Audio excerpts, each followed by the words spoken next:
forward to presentations. Acting City Manager, please introduce the presentations.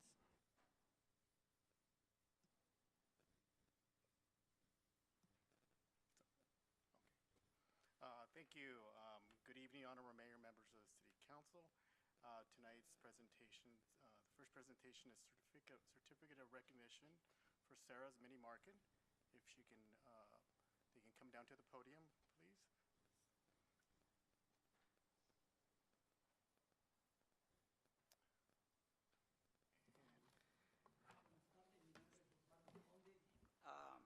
Buenas tardes al honorable concilio y a todos los aquí presentes.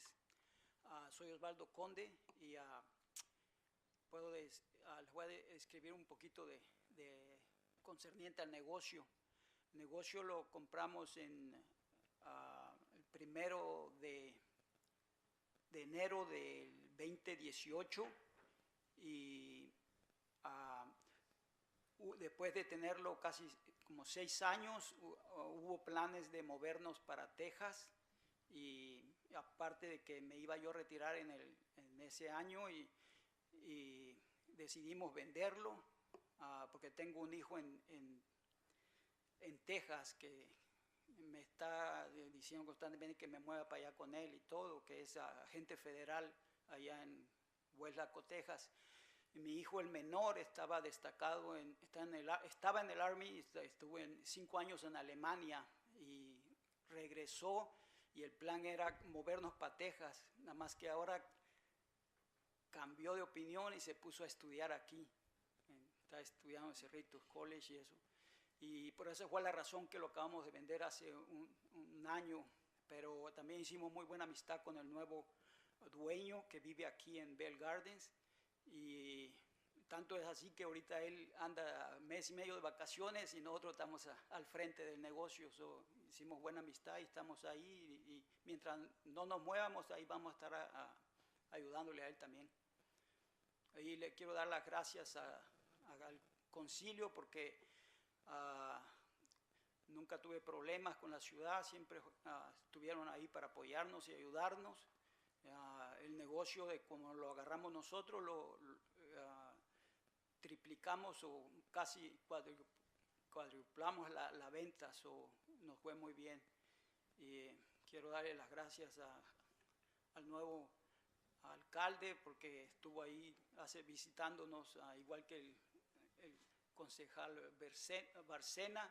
También tengo el gusto de conocer al concejal Chávez también, que se ha presentado por ahí a la tienda a presentarse y brindarnos el apoyo. Muchas gracias, les agradezco todas las atenciones y este gesto con este certificado. Muchas gracias, señor Osvaldo, por compartir su historia y es admirable cómo fueron creciendo ese negocio, ¿no? Desde esos años. Y sobre todo, pues, gracias por seguir ofreciendo este gran, bueno, un negocio donde, pues, es muy conveniente, pues, para la comunidad en esa área, ¿no? Y cada vez que voy allí a los tacos del Jalisciense, a veces ahí nomás paso y me compro el refresco, una botana, ¿no? Pero bueno, sobre todo, Osvaldo, platicamos brevemente aquella vez y muy admirable, pues, el trabajo que se ha hecho y aunque pues hayan transferido, ¿no?, el negocio a otro dueño, es bonito ver que ustedes aún siguen siendo la cara, pues, del negocio y ustedes están allí. En el 86, 87 viví un par de años aquí en Bell Garden. Nos movimos porque compramos negocio en otra ciudad y eso, y ahora que se presentó este negocio, cuando supe que lo vendían, lo vine a ver y me enamoré de él, me gustó por el área, tú sabes, me recordaba el tiempo que estuvimos aquí y todo y sí, nos fue muy bien, nada más que te digo, fue por esas razones de esos planes de movernos a Texas, pero a ver, no sabemos, pero mientras estamos aquí trabajando también. Es todo. Okay. Muchas gracias señor Osvaldo y aquí les tenemos el certificado para Sarah's Mini Market. Lo voy a leer y dice: The Bell Garden City Council proudly recognizes Sarah's Mini Market and commends the commitment to our community. Since 2018, Sarah's Mini Market has provided residents with convenient access to everyday essentials, and has fostered a strong neighborhood connection, enhancing the quality of life to our Bell Gardens residents. We are grateful to Sarah's Mini Market for being an integral part of our community. We extend our sincerest appreciation and best wishes for continued success, growth, and prosperity. Signed by Miguel de la Rosa and the rest of the City Council. Muchas gracias, Osvaldo. Y ahorita voy a darles un momento a mis colegas para que digan unas palabras y luego pasaremos hacia enfrente y nos tomaremos una foto. ¿Okay? Gracias. Solamente felicidades y gracias por el servicio que le brinda a los residentes de Bell Gardens. Y también especialmente felicidades que lo cuadrupliteó, no sé si se dice así, pero pues ya le sacó buen provecho a ese negocio y espero que vengan más años de prosperidad para usted y su familia. Don Osvaldo, de parte mía, pues nomás le quiero felicitar por estar aquí en la comunidad, por participar. También tengo una pregunta, ¿quién es Sara? Sara era el dueño anterior, su hija era una niña que acababa de nacer y le puso Sara. Y cuando empecé el papeleo para poner el cambio de la licencia de cerveza y todo, no sé si andaba yo tan contento y tan todo que ni pensé en cambiarle el nombre. Yo lo que quería era aplicar y que todo fuera caminando rápido y todo y eso, pero el nombre era, pues pasaba a segundo término. Tú sabes, yo estaba contento con avanzar y empezar, que esa licencia transfirieran y que todo, y le dejamos el nombre ese. Pero esa es la razón, era la niña del dueño anterior, la hija. Muy bien, muy bien. Nunca no sabía quién era Sara. Yeah. Muchas gracias por compartir eso. A lo mejor un día, no sé si Sara ya miró su tienda como está ahora. Oh, sí.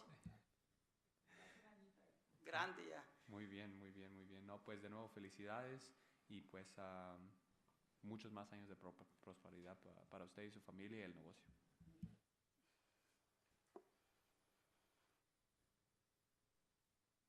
Muchas gracias, don Osvaldo. Entonces, ahorita en un momento hay que pasar enfrente y tomarnos una foto.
City Manager, will you please announce the next item? Thank you again, Honorable Mayor. Next item is the Juneteenth proclamation, and I'll have the council members read the proclamation. Thank you so much, City Manager. Here we have a proclamation in honor of Juneteenth, Day of Observance. It states, whereas Juneteenth is the oldest known celebration commemorating freedom from slavery in the United States, and whereas on June 19th, 1865, more than 2 years after President Abraham Lincoln signed the Emancipation Proclamation, word finally reached Galveston, Texas, that slaves were free. And whereas on June 18th, 2021, President Joe Biden proclaimed Juneteenth as the 12th federal holiday to be observed on June 19th. And whereas on June 19th, we commit ourselves to the work of equity, equality, and justice, and commit together to eradicate systemic racism that still undermines our founding ideals and collective prosperity. And whereas Juneteenth is an observance celebrated with traditions handed down through many generations, including family gatherings and picnics, music, stories told by elders, local historians, speeches, and recognition of prominent individuals who made a significant achievement and contribution to the community. Whereas it is time for reflection and rejoicing, a time for assessment, self-improvement, and for planning the future. And whereas let's join together in celebration of freedom, family, and community by embodying the spirit of peace, respect, brotherly love, and to honor and salute our city's rich cultural legacy and diversity. Now, therefore, be it resolved that I, Miguel de la Rosa, Mayor for the City of Bell Gardens, with the City Council, do hereby proclaim June 19th and annually thereafter as Juneteenth Day in the City of Bell Gardens, and urge all residents to reflect and celebrate this very important date in our nation's history, and commit to rededicating ourselves to the ongoing work of guaranteeing liberty and equal rights to all Americans. Signed on this 8th day of June, 2026 by Miguel de la Rosa and the rest of the City Council.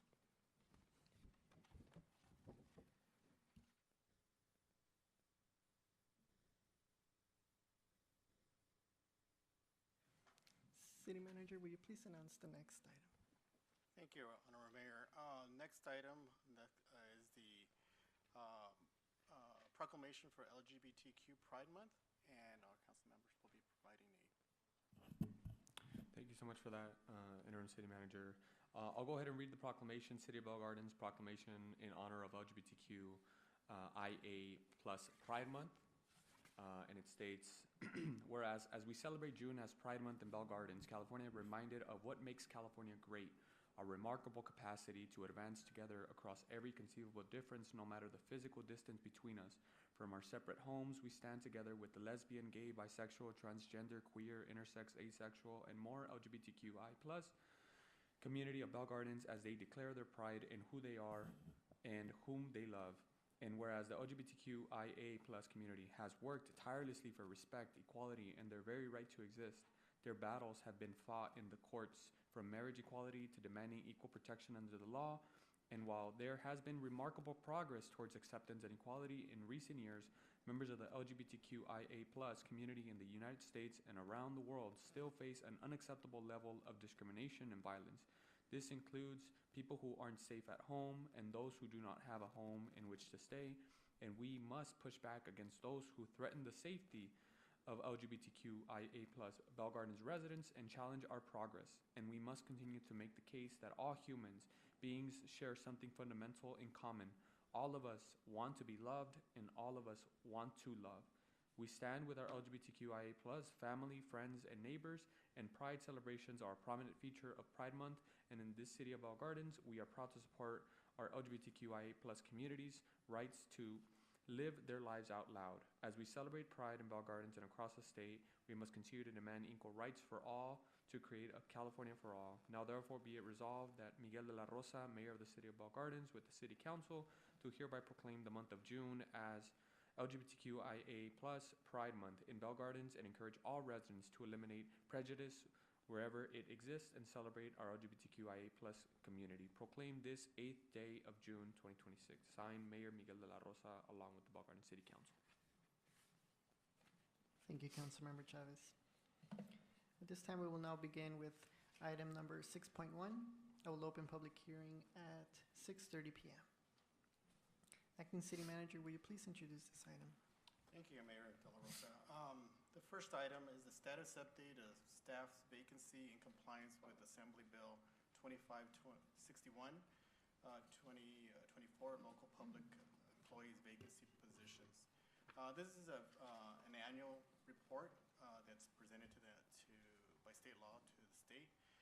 Director of Finance and Administrative Services, Manuel Carrillo, will provide a brief presentation. Thank you, Mr. City Manager. With us this evening is Mr. Andrew C. He's our Human Resources Manager. He'll be able to provide us with an update on the city's annual reporting for AB 2561 Andrew? Yes. Good evening, Honorable Mayor and City Council members. This evening, I'm presenting to you the AB 2561 2026 Annual Reporting. As Mr. Carrillo has stated, AB 2561 took effect January 1st, 2025. It adds Government Code Sections 3502.3 to the Meyer-Melius-Brown Act. This law requires public agencies to annually report on job vacancies and recruitment and retention efforts.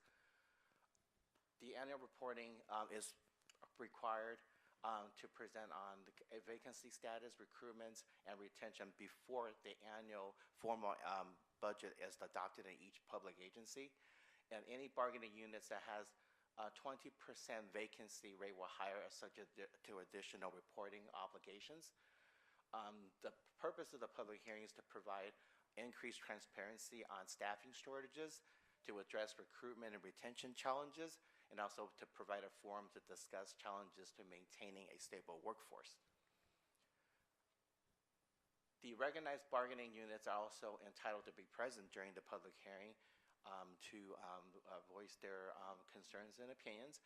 And also, currently the city has 5 recognized bargaining groups. So we have the CEA, the Bell Gardens Police Officers Association, the Bell Gardens Police Management Association, Bell Gardens Public Works Employees Association, and the Bell Gardens Public Works Supervisors Association. Currently, the city's authorized for 157 full-time positions. Current vacancies, we have 2 in the Bell Gardens CEA. We have 3 positions in the Bell Gardens Police Officers Association. And the non-rep group, we have 2 vacancies. No groups currently meet or exceed the 20% vacancy threshold. What are these openings? Police officers are continuous recruitment. As we all know, it's very difficult to hire public safety personnel, just given the tedious process and having the potential candidate to go through the background process, and it does take a while. We were fortunate enough to finally find a suitable accountant candidate. This person is currently in background. He should be on board in a couple of weeks. There is 1 senior secretary position that's unfunded. That's in the community development position. There's a human resource technician position that's unfilled currently in the human resources division. And finally, our city manager position is currently vacant, being held by our interim city manager. As I mentioned, police officers remain an industry-wide challenge due to the limited pool of qualified applicants. What are some of our retention efforts? Well, we have open communication with our bargaining units. We also recognize our employees with their annual service awards. We offer employees training, development opportunities throughout the year. And our city's workforce remains really stable. Majority of our city staff here have been here at least 5 years or more. We have many people who have been here at least 15 years plus. Conclusions. So this presentation meets our city's obligation towards AB 2561. Again, all groups are under the 20% vacancy threshold. And this concludes my presentation. Thank you for the presentation, Andy. Quick question. What would occur if we reach the 20% vacancy threshold? This is just out of curiosity. What would be the approach? Then we would need to provide additional reporting to the bargaining units as to why we were unable to fill those positions, and instead share with them why the turnover, why weren't we able to fill those positions, were there any other reasons besides unable to find the suitable applicants that the positions are vacant. Thank you so much for the explanation. Thank you, sir. Any other questions or comments from my colleagues?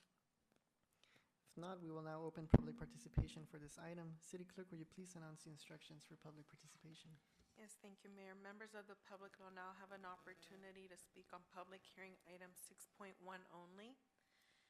Please state your name for the record before addressing the members of the City Council and successor agency. Each speaker is limited to 3 minutes. Callers wishing to speak may do so at this time by dialing *9 from your phone, and when instructed, dial *6 to unmute yourself. Individuals joining us through Zoom may request to speak by using the raise hand feature and select the unmute or microphone icon when instructed. We will first hear from speakers that are in person. We did not receive any written communication cards or public comment cards. And I currently do not have anyone raising their hand virtually.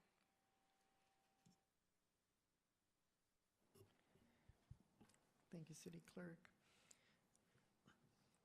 If there's no objection by the members of the City Council successor agency, I will now close public participation for public hearing item 6.1. If there are no more further questions or comments, I will also close public hearings at 6:37 p.m. May I have a motion to receive and file this report? So moved. Second. We have a first and second. City Clerk, please conduct a roll call vote. Yes, thank you, members of the council and successor agency. Barcena, Yes. Councilmember Chavez, Aye. Councilwoman Sanchez, Yes. Mayor Pro Tem Guillen, and Mayor De La Rosa. Yes. Motion passes 5-0. Thank you. We will now begin with item number 6.2. At this time, I will open public hearing at 6:38 p.m. Acting City Manager, will you please introduce this item? Thank you. The second public hearing is consideration of an ordinance number 969, adopting a military equipment use policy as required by Assembly Bill 481. This is a military use report as required by state law. Chief of Police Paul Camacho will provide a quick presentation. Good evening. Tonight with us is Lieutenant Frank Garcia, who will be presenting the AB 481 report. Good evening, Mayor and members of the council. Pursuant to California Assembly Bill 481, staff has presented a department annual military equipment report, which provides transparency regarding the acquisition, use, and oversight of authorized equipment.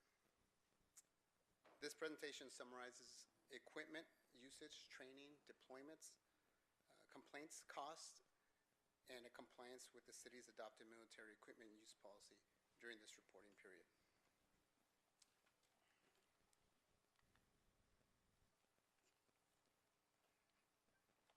To outline and explain the current uses of the goals of the presentation are to outline and explain the current uses of military-style equipment utilized by the Bell Gardens Police Department. To describe the need and importance for this equipment used, which is used to maintain public safety and provide the highest quality of police services in our community. And to provide an annual report to the City Council as defined in Assembly Bill 481. Assembly Bill 481 requires that law enforcement agencies obtain approval from the governing body by adoption of a military-style equipment use policy prior to taking certain actions relating to funding, acquisition, or use. And please, if you guys have any questions during the presentation, please feel free to ask. Why is it important? Why is the equipment important? It's to protect and safeguard the community, to de-escalate and bring a safe resolution to critical incidents, and to properly equip our officers to perform their jobs.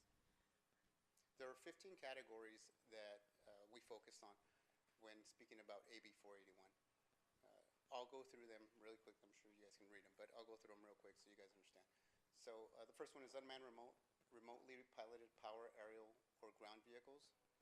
Second one is mine-resistant ambush protected vehicles or armored personnel carriers. High mobility multi-purpose wheeled vehicles. Tracked armored vehicles that provide ballistic protection. Command and control vehicles. Weaponized aircrafts, vessels, or vehicles. Battering rams, slugs, and breaching apparatuses that are explosive in nature. Firearms of 50 caliber or greater, ammunition of 50 caliber or greater, specialized firearms and ammunition of less than 50 caliber, including assault weapons, any firearm or firearm accessory that is designed to launch explosive projectiles, diversionary devices and explosive breaching tools, tear gas and pepper balls, taser, shockwave, microwave weapons, water cannons, and long rifle acoustic devices, or long-range acoustic following projectile launch platforms and their associated munitions: 40 millimeter projectile launchers, beanbag rubber bullets, and specialty impact munitions, SIM weapons. Any other equipment as determined by a governing body or state agency to require additional oversight. So I'll go over some of the equipment that we have here at the Bell Gardens Police Department. We currently have 8 drones which are utilized to monitor large crowds, for collision reconstruction, pre-tactical deployments, search for missing persons, patrol led investigations, aerial search investigation, search for lost persons. So we use these drones mostly for reconstruction of our traffic collisions, specifically our fatalities. We currently have one MRAP, a Cayman Armored Personnel Carrier Rescue Vehicle. I'm sure all of you have had the opportunity to view it. I think some of you have ridden around in it for our Christmas parades. Our specialized firearms and ammunition. We have a Colt carbine rifles. We have 1 through 8 Ruger American bolt action rifle, which is a precision rifle, and then our 6-hour MPX 9mm pistols. Diversionary devices in conjunction with breaching tools are used as distractions to safely gain entry into a location. Some of the breaching tools that we currently use are detonating cord, blasting caps, sheet explosives, and breaching shotguns. Chemical munitions that we have are smoke whites, triple chasers, speed heat CS, pocket tackle CS, tri-chamber CS, CS flameless expulsion, Stinger CS rubber balls, Stinger OC rubber balls, OC aerosol and riot control CS.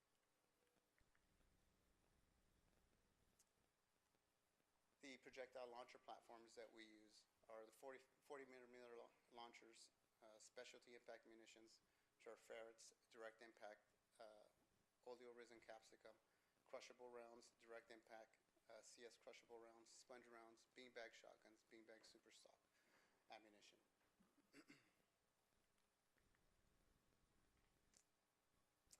So we've had a total of, for fiscal year 25-26, we have a total of 21 times that we've used our equipment.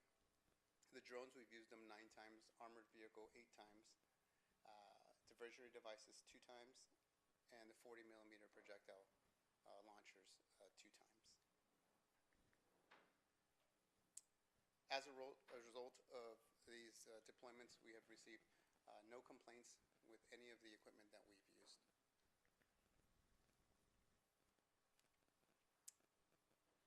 Our BGPD policy and the AB 481 annual report is uploaded onto our website, so the public is free to view all of our documents with full transparency. And that concludes the end of our presentation here. If you have any questions, please feel free.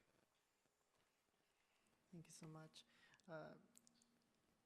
Referring to that slide where the counts of uses are identified, would the 40 millimeter launcher tie in with the diversionary devices, or they're both independent uses? They're independent uses. Okay, awesome. Thank you so much.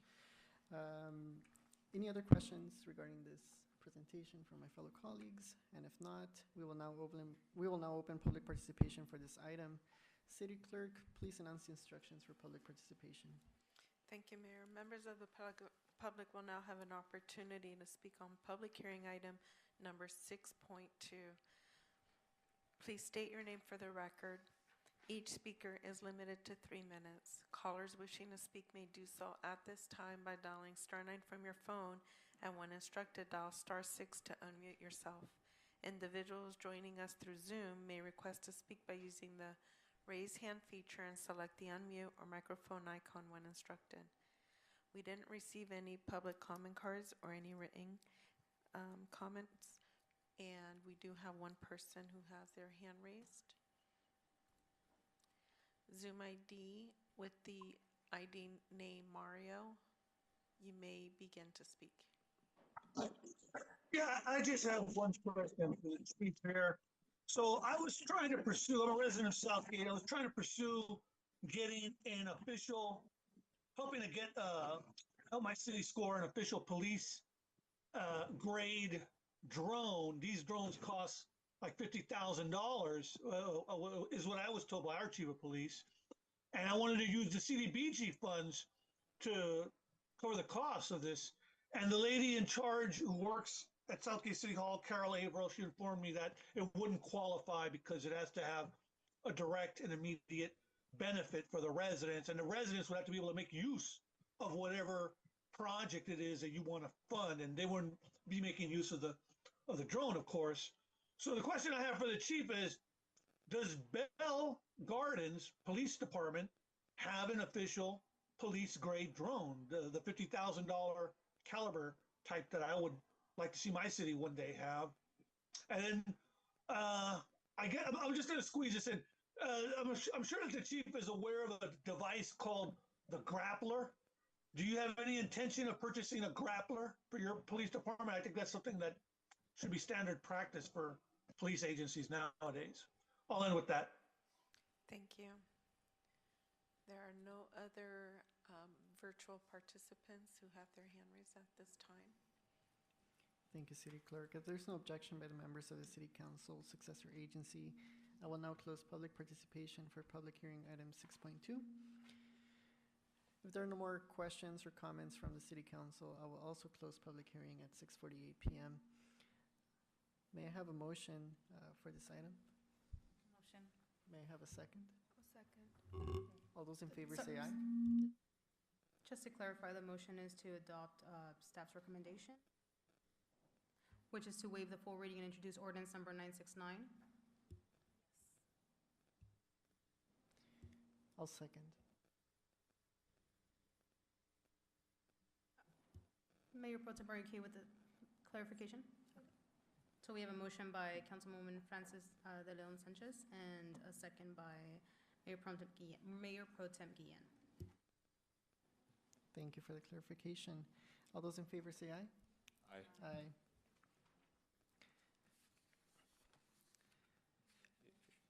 We'll now begin with, And any opposed? Sorry for clarification. yes, didn't seem like anyone opposed.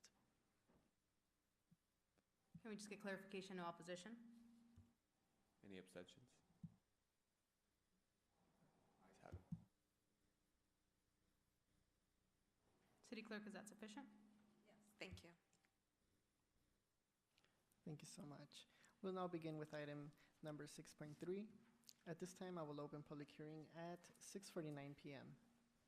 Acting CM, will you please conduct an introduction of this item? Thank you, Mayor De La Rosa. This item is consideration of an ordinance to amend section 3.04, .050, requisition, 3.04060, purchasing order requirement, 3.04090, informal purchasing procedures, and 3.04100, exemptions in chapter 3.04, purchasing systems, and Title 3, Revenue and Finance of the City of the Bell Gardens Municipal Code. This is a proposed revision to the purchasing section of the Municipal Code. Director of Finance and Administrative Service Manuel Corrillo will provide you with a quick report. Thank you, Mr. City Manager. Mayor and other members of the City Council, this evening we'll be providing a consideration of an ordinance to amend sections 3.04, .05 requisitions, 3.04, purchase order required, 3.04.090 informal purchasing procedures, and 3.04.100 exceptions of chapter 3.04 purchasing system of title, revenue and finance of the City of Bell Gardens Municipal Code. A bit of a background, Chapter 3.04, Purchasing Systems of the Bell Gardens Municipal Code, establishes procedures governing the purchase of supplies, equipment, and services for the city. Several provisions within the chapter currently establish the $1,000 threshold for routine administrative purchases. Purchasing procedures, including sections 3.04.05, 3.04.060, 3.04.090, and 3.04.100 of Chapter 3.04. Now, the current threshold was established in 1993 and has remained unchanged for more than 30 years. Now, due to increased operational and material costs, many routine purchases now exceed the existing threshold, resulting in additional administrative processing for minor expenditures.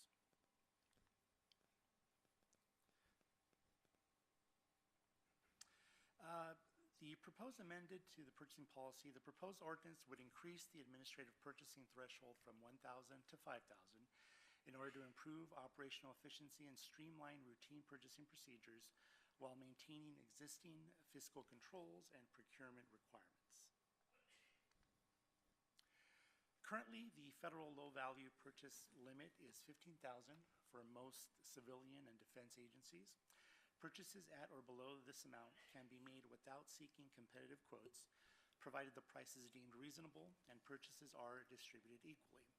Now, as a form of comparative analysis, the following surrounding cities have the following purchasing policies. City of Pico Rivera, department heads or designees may approve purchases under $10,000. The City of Commerce, department heads or designees may approve purchases under $5,000. And the City of Huntington Park, department heads or designees may approve purchases under $5,000. Now, increasing the purchasing threshold will assist the city in streamlining buying processes and allowing for reduced administrative burden and faster procurement cycles. The proposed ordinance amends the following provisions of Chapter 3.04, Purchasing Systems of Title, Revenue and Finance, the Bell Gardens Municipal Code, Sections 3.04.50, Requisitions, Sections 3.04.060, Purchase Orders Required, Section 3.04.090, Informal Purchasing Procedures, and Section 3.04.100, Exceptions. The proposed ordinance would streamline routine purchasing procedures, improve administrative efficiency, and allow departments to more efficiently address operational and maintenance needs while maintaining existing fiscal controls and procurement requirements.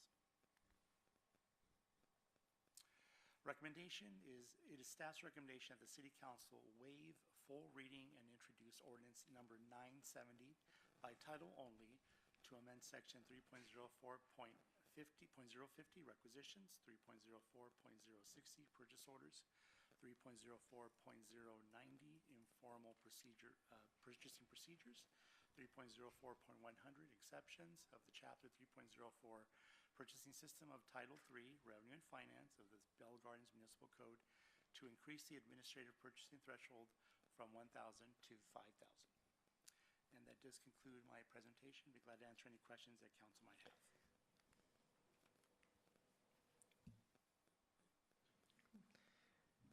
Thank you so much, Manny, for the presentation.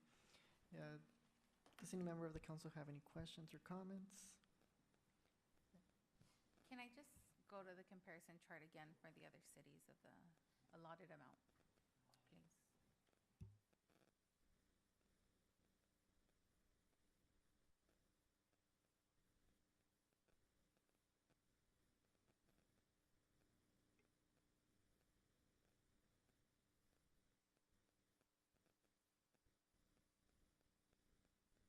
And do you know by chance when's the last time this was visited to see like the amounts allotted? When's the last time we looked at this? So this was just recently done as part of our research for the presentation itself.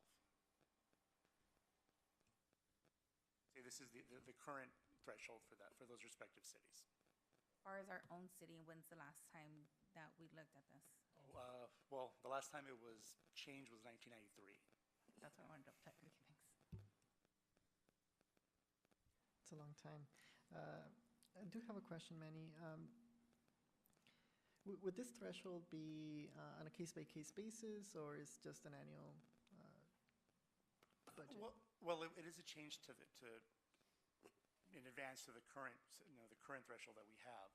We found that the limited threshold of 1,000 really does put a limit and makes more administrative requirements to document everything, whereas if it's 5,000, it would streamline procedures much more quicker. Thank you so much, Manny. If there are no more questions or comments from my fellow colleagues, I will now open public participation for this item. City Clerk, please announce the instructions for public participation. Thank you, Mayor. Members of the public will now have an opportunity to speak on public hearing item number 6.3. Please state your name for the record. Each speaker is limited to 3 minutes. Callers wishing to speak may do so at this time by dialing *9 from your phone, and when instructed, dial *6 to unmute yourself. Individuals joining us through Zoom may request to speak by using the raise hand feature and selecting the unmute or microphone icon when instructed. We didn't receive any public comment cards or written comments, and we do not have anyone raising their hand virtually at this time. Thank you, City Clerk. If there's no objections by the members of the City Council, I will now close public participation for public hearing item number 6.3. And if there's also no questions or comments on behalf of council, I will also close public hearing at 6:57 p.m. May I have a motion to approve the item according to staff's recommendation? Motion to approve according to staff's recommendation. Second. We have a motion and a second. City Clerk, will you please conduct a roll call vote? Yes, thank you. Members of the council and successor agency, Barsana? Yes. Councilmember Chavez? Aye.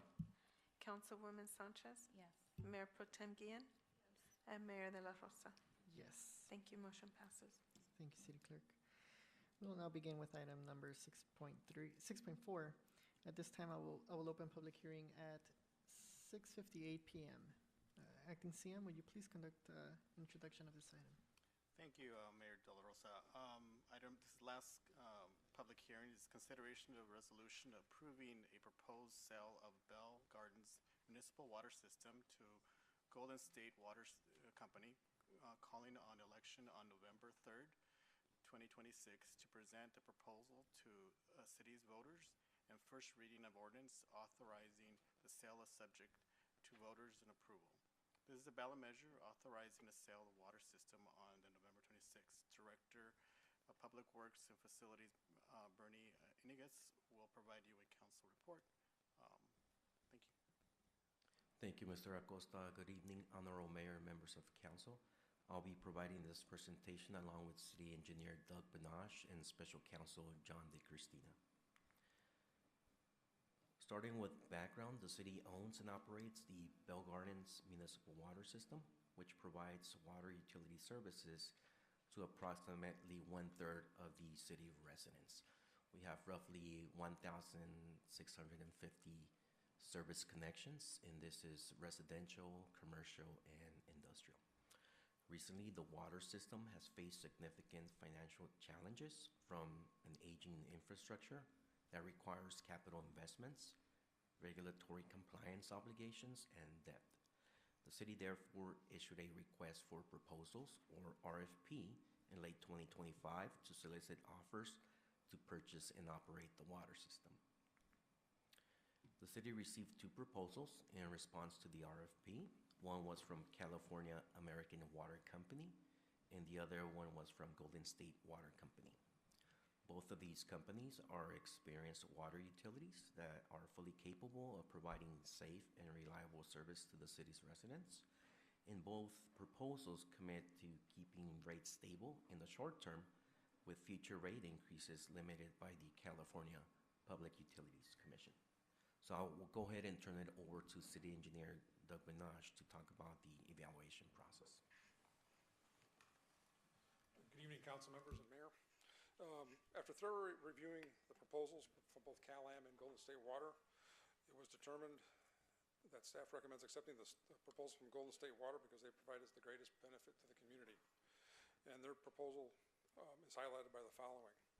It provides a competitive price of $41 million to purchase the city's entire water system, including all its water rights. It offers immediate physical integration to the existing adjacent system, the southerly 2/3 of the city, into the northerly 2/3 by constructing reinstating an interconnect at Darwell and Gage, and then constructing a new interconnect on the east side of town, close to the well site. They demonstrate a reliable path to continued system reliability, most importantly through the redundant water supplies and a commitment to capital investments. and they include a reliable evidence of long-term affordability for customers by spreading the costs, especially capital costs, across a significantly larger customer base in the same region. And with that, I will introduce John DiCristina, provide the next steps.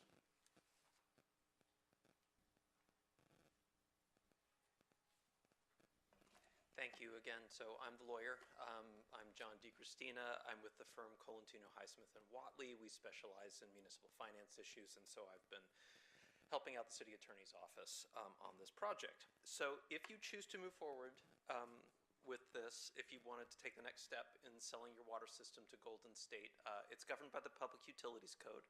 So there are some procedural issues that we need to handle tonight. And so the first thing is that, and you may be familiar with this in other actions you take as a council, is that you need to make certain findings.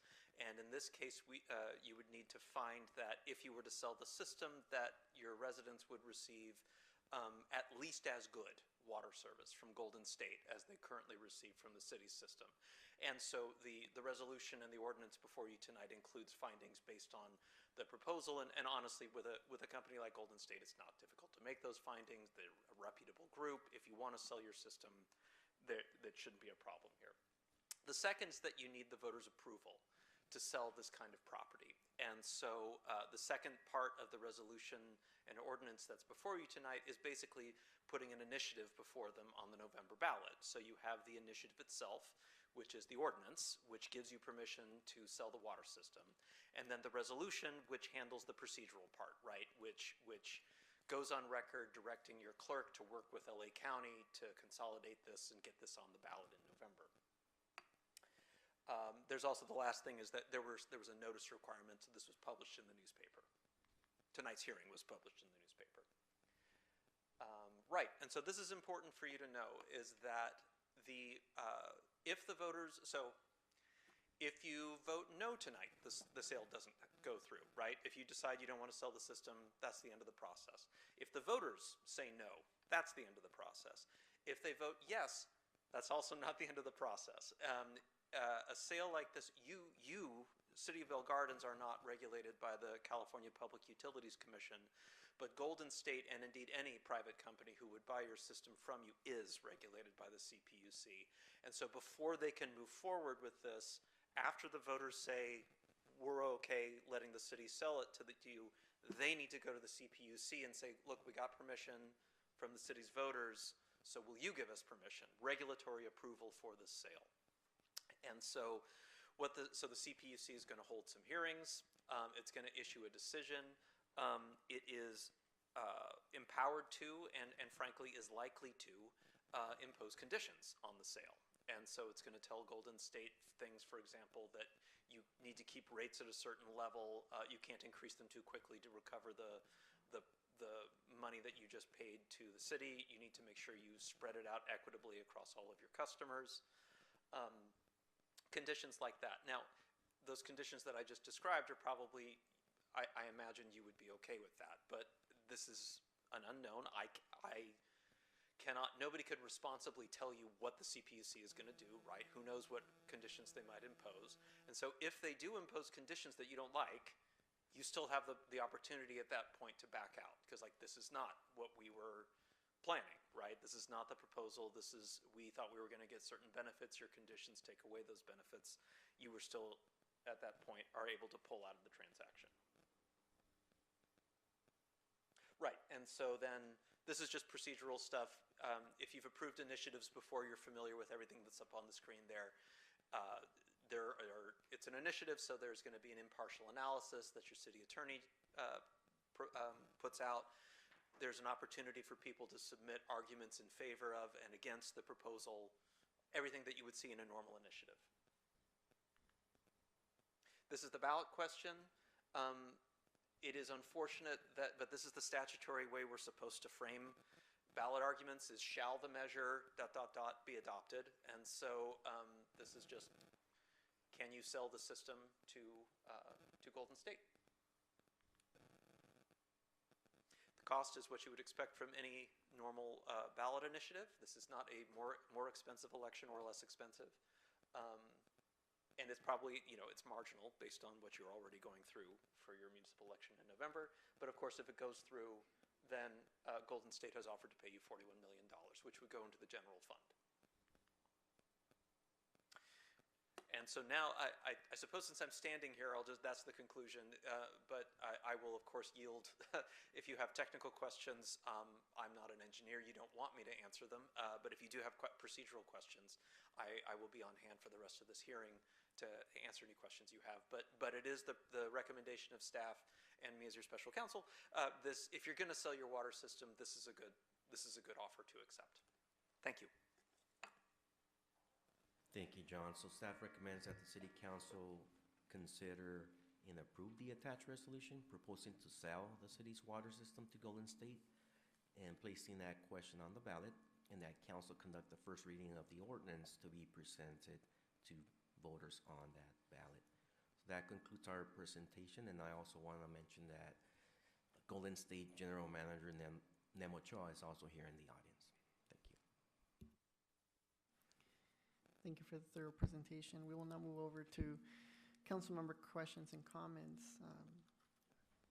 Does the council have any questions? Yes, thank you, Mayor. So I just want to make sure I'm understanding this correctly. So if we get permission from the voters to sell the water system, then the council still needs to provide a final direction, right, after the approval is given via the vote, correct? Yes, sir.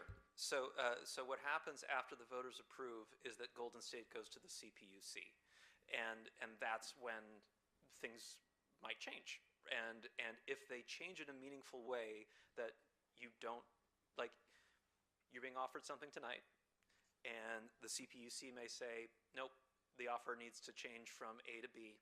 And you say, well, we expected A, we're now getting B, so we no longer approve this. And so so that's a long way to the short question, which is the voters, it's approval, not, it's a made, not a must.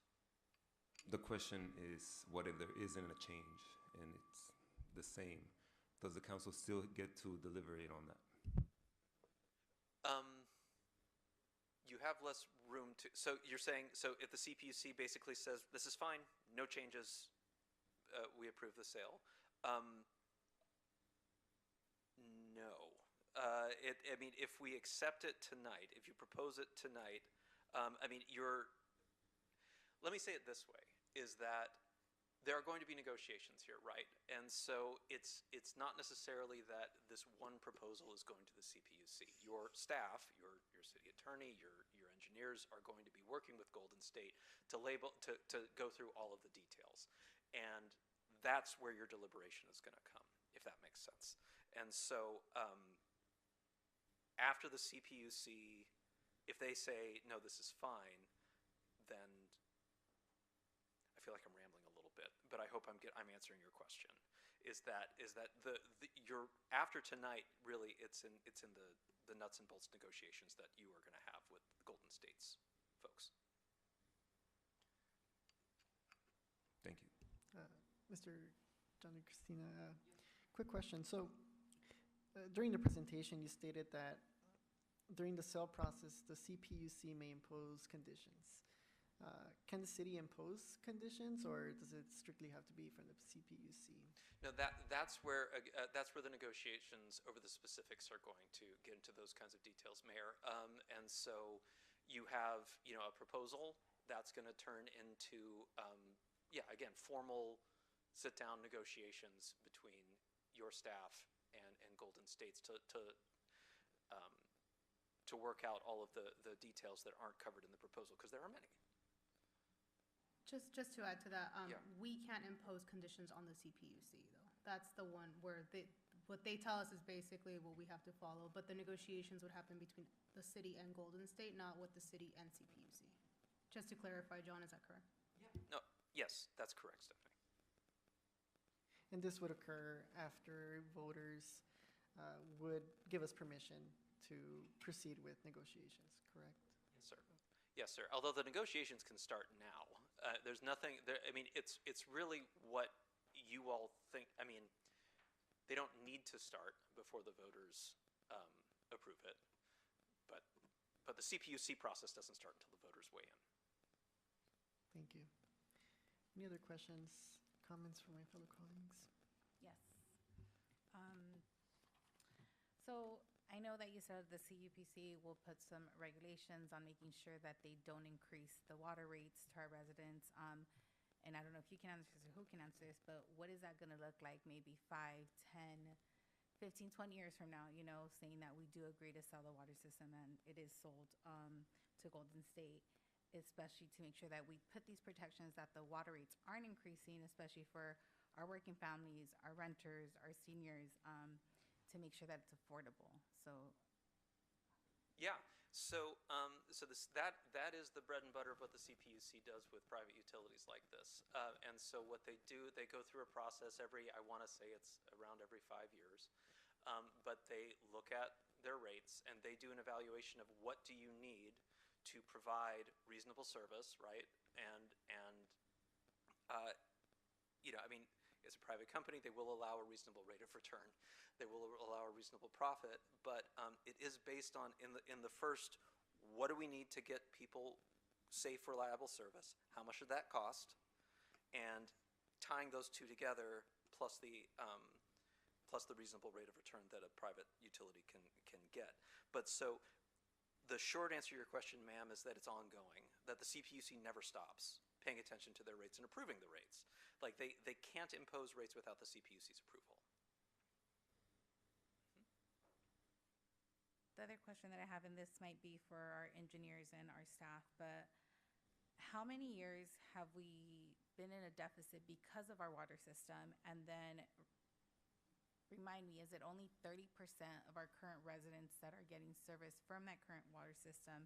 And then how many years has it been that we've tried to clean the water so that it is below the PFAS level and all that, and that we're able to provide that specific water instead of importing water for that 30% of our residents?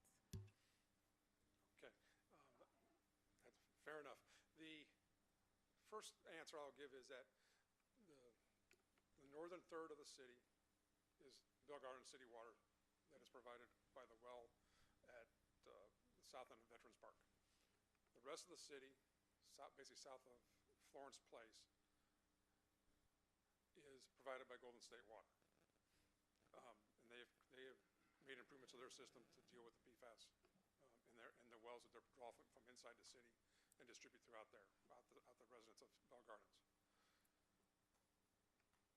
In 2020, we presented the first of the 5-year rate increases in order to start bringing up the water rates to be on par, but a little bit below Golden State's for the rest of the city, to help recover the debt that was incurred by not raising the rates for 15 to 20 years.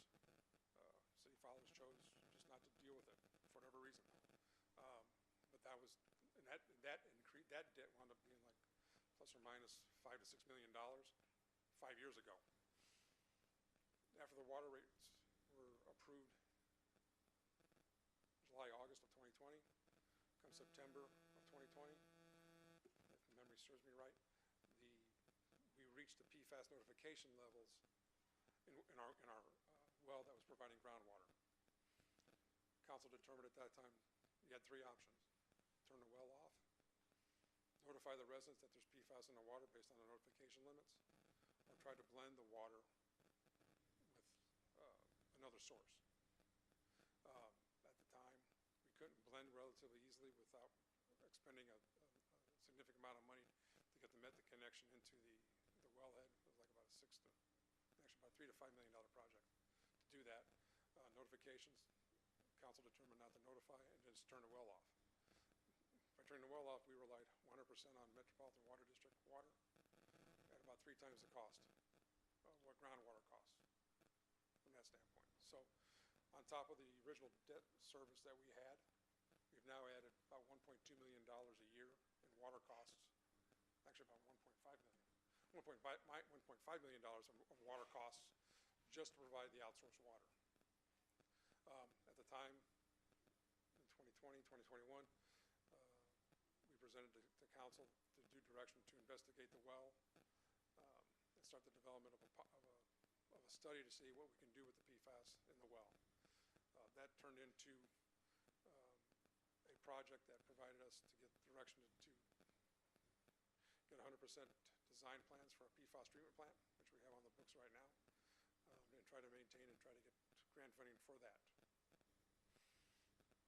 About a year and a half ago, we were going to come to City Council with a rate increase. We was determined to put it on hold in order to cover those costs for the PFAS treatment plant, and simultaneously sidetrack or simultaneous tracks, try to either get state funding for that and whatnot, or have the ratepayers pay for the PFAS treatment plant, which would have really increased the rates to even almost greater than what Golden State rates are.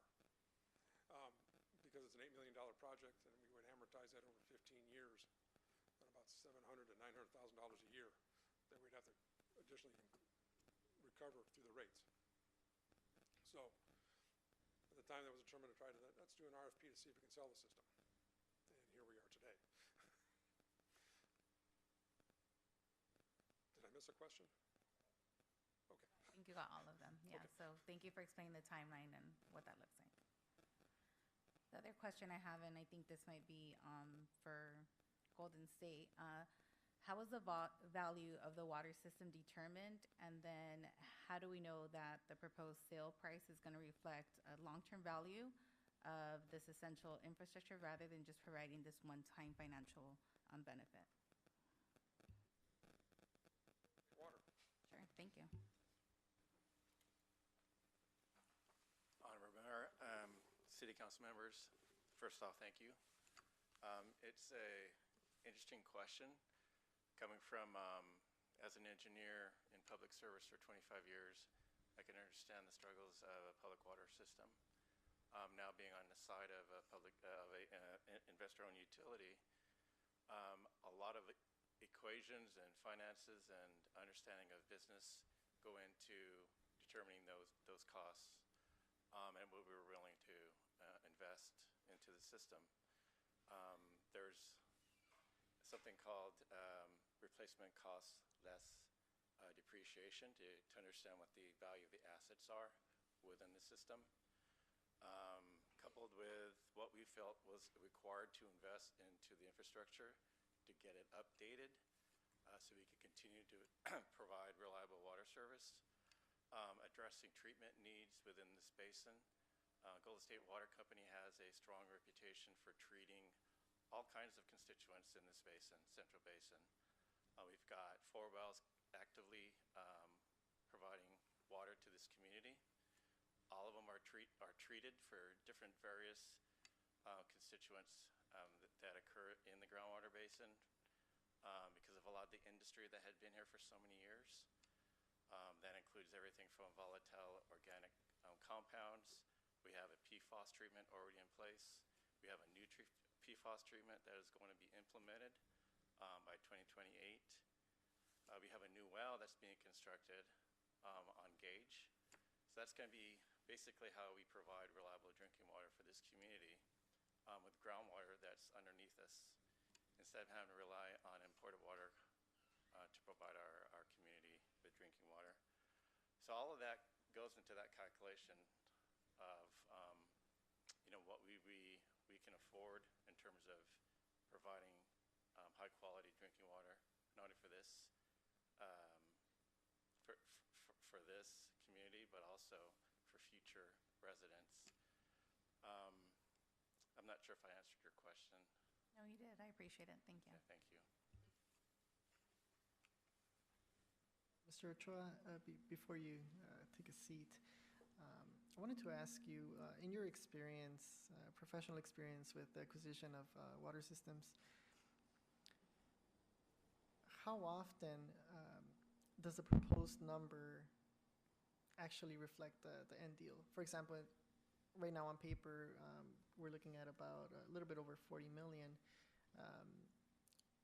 I know a lot of factors still have a lot to play throughout the process, but what is the likelihood that 41 million would actually be the end number once the CPUC implements its conditions and the sale proceed. Is going to be negotiating with the city and committing to that price, all the different variables that go into that number. And then the CPUC really looks at equity, how much we're paying for the system. Where is that money coming from? What's it coming from rates? How does that translate into near-term and long-term impact? So personally, I haven't been a part of a lot of acquisitions, and I think the attorney that was here before me speaking may be able to speak more towards a lot of the acquisitions that he may have been a part of. But I know that Golden State has a good reputation and strong record in terms of being able to implement acquisitions, incorporating all the different aspects of the transition, and acquiring the system, working with the cities, and also appeasing the requirements of the CPUC. Thank you, sir. You're welcome. Yes, please. So Mayor, would you like me to add to Mr. Ochoa's comments? Yes, of course. Okay, please. so if I understand your question correct, sir, it's that, so if they've offered 41 million, the city wants to accept 41 million, that goes to the CPUC. Is the CPUC going to say, no, actually, you're going to need this, we're going to lower this price for reasons X, Y, and Z? Is that your question? That's very unlikely. And so what is more likely, as Mr. Ochoa mentioned, is that they will focus on where that money comes from. And it would be, that Golden State would be restricted on how quickly it could increase rate revenues, how much is coming from ratepayers versus investors, other sources of income that the company may have. Now, so that then indirectly may affect the city if, you have leeway after tonight, Golden State will too. If the CPUC puts conditions on this that says, no, you can't, you actually, you can pay 41 million, but you can't recover any of it from ratepayers, then that would be a situation where Golden State might need to come back to you and say, like, well, we need to renegotiate this. Now, I'm throwing that out as a possibility in response to your question. I want to be very clear. I don't think that is incredibly unlikely, that it would be that significant that a company would need to come back to you and renegotiate it. What is far more likely is it's going to be trimming the edges of Golden State, how Golden State can pay for this. But the CPUC is not, they are not naive. Golden State is not naive, right? Like this kind of transaction is likely to go through looking a lot like it does. It's just my job as your attorney to keep your flexibility open, right? Yes. Thank you so much, Mr. DiCastrina. My next set of questions would be, again, for clarification purposes. Annually, what is the cost of outsourcing water for this portion of the system? The actual numbers for the actual cost of water that we're purchasing from Med is about $1.5 million a year.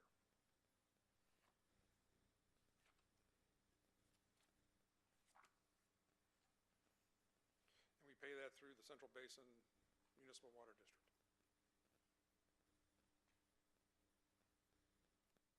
And approximately, what would be the cost to address the issues with current water well?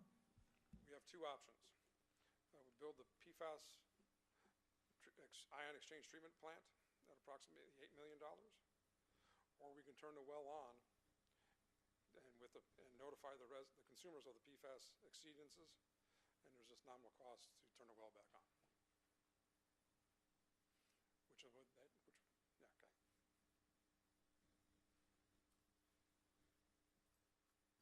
And let's assume the water well does get addressed with the $8 million. What would be the approximate cost to annually maintain a water system like this? That was it. We asked our design engineer, Tetra Tech, for the PFAS treatment plant to come up with an estimated O&M cost. That comes out to about $1.3 million annually, just for the O&M of the PFAS treatment plant. plus our annual regular system maintenance that we utilize Liberty Utilities with at about $300,000, and then the groundwater costs that we paid, which are much cheaper than the Met costs at $465,000 a year, for a total of $2,065,000 annually of O&M costs to run the treatment plant and turn the well back on. Option 2, if we just turn the well back on, it's basically the $300,000 of annual O&M plus the water cost of $465,000 for an annual cost of $765,000.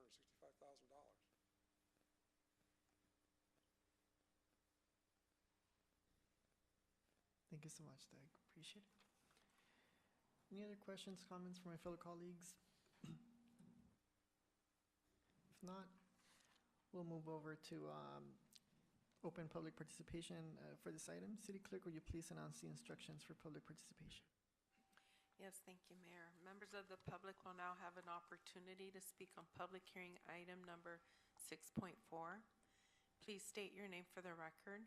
Each speaker is limited to 3 minutes. Callers wishing to speak may do so at this time by dialing *9 from your phone, and when instructed, dial *6 to unmute yourself. Individuals joining through Zoom may request to speak by using the raise hand feature and select the unmute or microphone icon when instructed.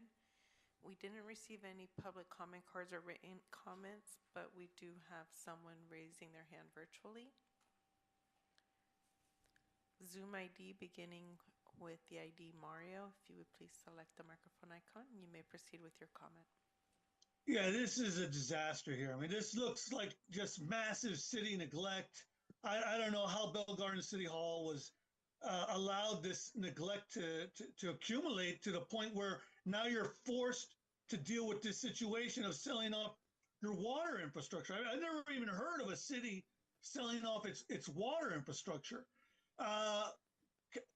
Look, just because something is broke, you don't just throw out the whole damn system, you fix it. Now, the question I want to know is, does Bell Garden City Hall have the resources and the means to fix the 1/3 water infrastructure it has to feed its residents the water they need? Can you guys afford to do the necessary upgrades and repairs and to clear out that PFAS also? Yeah, there are no good options here, council members. Staff's recommendation is simply that. It's a recommendation. You don't have to proceed with this now. You can revisit it. I don't know when, but the option of selling your water infrastructure, I can't say you should go down that way. I would look to see if it's salvageable, if the city has the money to fix it. The one thing, a story I want to share with you. So here in Southgate, they were looking at selling off its lighting infrastructure for all the residential streets. And if we were to have done it, it would have been Southern California Edison. But this was last year. They did their presentation and they said that if we were to get new lights, the poles, it would have like these wires that went across the streets, not up across the streets, but along the right of way from pole to pole, and the council members rejected it because look, we don't want this clutter up above our streets if we sell off our lighting infrastructures, because they didn't want to pay for the cost of fixing and repairing and all the upgrades and cost of maintenance. But so they ended up saying no to that. And council members, I want to caution you. Once you sell off your infrastructure, there's no getting it back. And another example was the city of Southgate used to contract out, used to do its own street sweeping. So they sold off the vehicles and the machinery. And then like 2 years ago, there was a council member who said, well, why are we still paying for contract services? Why don't we do it ourselves? Oh yeah, we sold off all the equipment. You have 30 seconds left. So once it's gone, council members. I would urge you to ask, are there any other cities that are contracting out their water services and having their water provided from outsource, from other sources? Has staff done any research to see what other cities are getting their water from other sources that isn't city owned or city based? All in with that. Good luck. Thank you. That is the last virtual part. Oh, I'm sorry. I have someone who just raised their hand virtually. Zoom ID beginning with the name Edwin. If you would please select the microphone icon, you may proceed with your comment. Council, good evening. For the record, I happen to be Mr. Edwin Gonzalez, a humble resident of Bell, California. I reside in a community that is adjacent to the 710 freeway, and because of our location, we are customers of the Golden State Water Company. This proposal that Bell Gardens sell its municipal water system to a private company, for one thing, shows that this community is at a true crossroads. You're trying to sustain the community economically, and you're moving forward with these projects that can allow you to remain sustainable in the upcoming years. It's so great for me personally to become acquainted with you during these past few months and be able to observe you deal with some complex issues. So thank you once again in allowing me to participate in your effort to help the city of Bell Gardens reach a new threshold. For one, it keeps me really busy, and frankly, I don't know how much more I can take. But to break this down a bit, agenda item 6.4, I would just like to highlight to mainly the residents who do need to be more engaged that this water supply will be transferred over to a private entity that is beholden to their share stakeholders. Is that the best thing for the people who consume the water, the ones who rely on it? I'm not necessarily speaking for or against this item. I do believe there can be great benefit to this community if it proceeds with the sale. I think what's most relevant at this juncture, the thing is, you obviously have an antiquated water system and it needs much more support. So aside from the 41 million reasons to have Golden State Water purchase and have them be responsible for supplying water to our communities, I think these proceedings present a great opportunity to have more civic engagement from members of our community. So anyone who is interested in knowing more about what goes on in this city, come by and see how this project is implemented. Your timing will be absolutely perfect because this is a big deal. This type of transformation can only be successful if we have community input. As the year progresses, I'm asking the leadership of this community to hold special meetings for this project. Thank you, and let's have an amazing summer. Thank you for your comment. And that is the last virtual participant. Thank you, City Clerk. If there's no objection by the members of the City Council, successor agency, I will close public participation for item number 6.4. Any other questions or comments from my fellow colleagues? Mr. Dominguez did mention in his public comment that wondering if any surrounding cities have sold their water system, and I just want to ask staff if there's been a case where a similar system of our scale has been sold to a private water company, and if so, is there any insight to that? Thank you so much. A couple of notable ones, the Sativa water system. That was just, they had water issues, black and brown water, and they got sold a couple years back.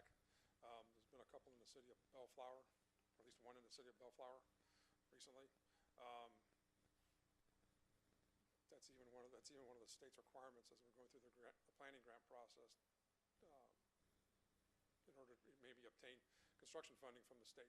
They want us to evaluate consolidation, which is someone acquiring the system. So this is not uncommon. Those are the two that I know of off the top of my head. Thank you so much, Doug.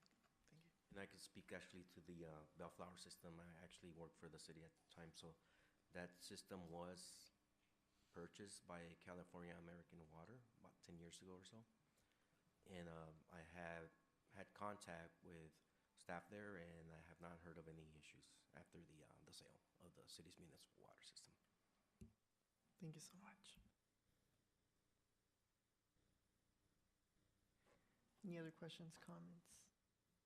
I just want to provide some opinions on the privatization of our water system, which is basically what's being put forward here. Obviously, we're going to allow our residents to vote on it. I don't know what that's going to look like, the outcome of that, but that is in fact what we are doing. We are actually opening the doors for the privatization of our water system. That is really what we're doing. I know we have an entire legislative agenda that we adopted, that we all supported. I think Councilmember Chavez was sort of a big contributor to that. And that entire legislative agenda focuses on the perspective of maintaining local control, right? Selling our water system is not increasing local control. In fact, it is giving up local control. We're giving up our water system. Water has become a lot more scarce in the last few years. I was gonna say decades, but really almost exponentially in the last few years. So I just wanna be very clear that we're giving up local control. We're privatizing, we're opening the doors to the privatization of our water system. And I think a big question we should be asking ourselves is this sort of like instant gratification in the sense that we're gonna get a large amount of money right away, maybe some protections for the following years to not have the water rates increased, but what's gonna happen after that, right? We're giving up that local control. So if we are handing over this to for-profit entities, we know what the outcome is going to be. It's going to be decisions that are not based on the well-being of our communities, they're based on the profitability of what is at hand. So that's kind of like my biggest concern with this whole thing. So I just wanted to communicate that to everyone and just to be heard. Thank you. To your point, I think, yes, it's important, but at the same token, we need to look at how many residents is at Waterwell serving right now, and it's 1/3 of our community. So looking at that and looking at the deficit that we've been time and time again every year because of our water system, the lack of being able to get the grants, and then if we do get the grants, all the contingencies that we have within those grants to fix the water.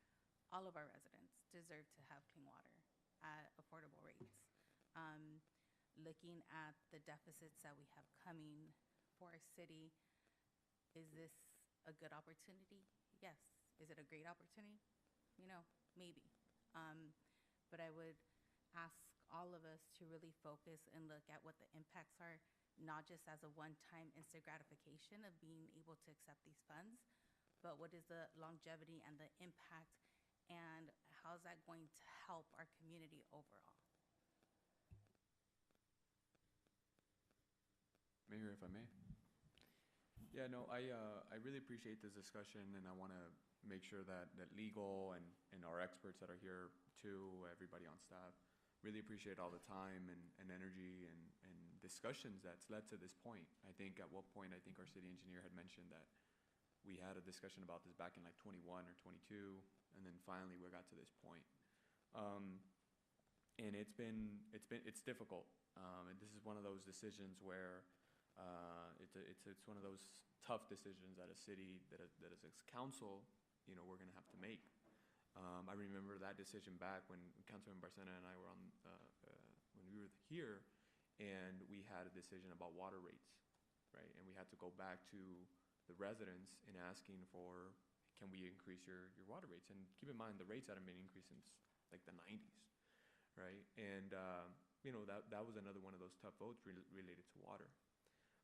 I think to Councilman Barcena's point, you know, and as a city, we have, you know, we should always do our best in trying to not only think of the residents that are currently living in the city, but the residents who are going to move into the city in the future, who, you know, who are kids and who are going to grow up to, you know, live in this city, all right, or continue to live in the city. And I mean, you know, or go to school and then come back to live in Bell Gardens, right? Whether that be with their parents, grandparents, whatever the case is.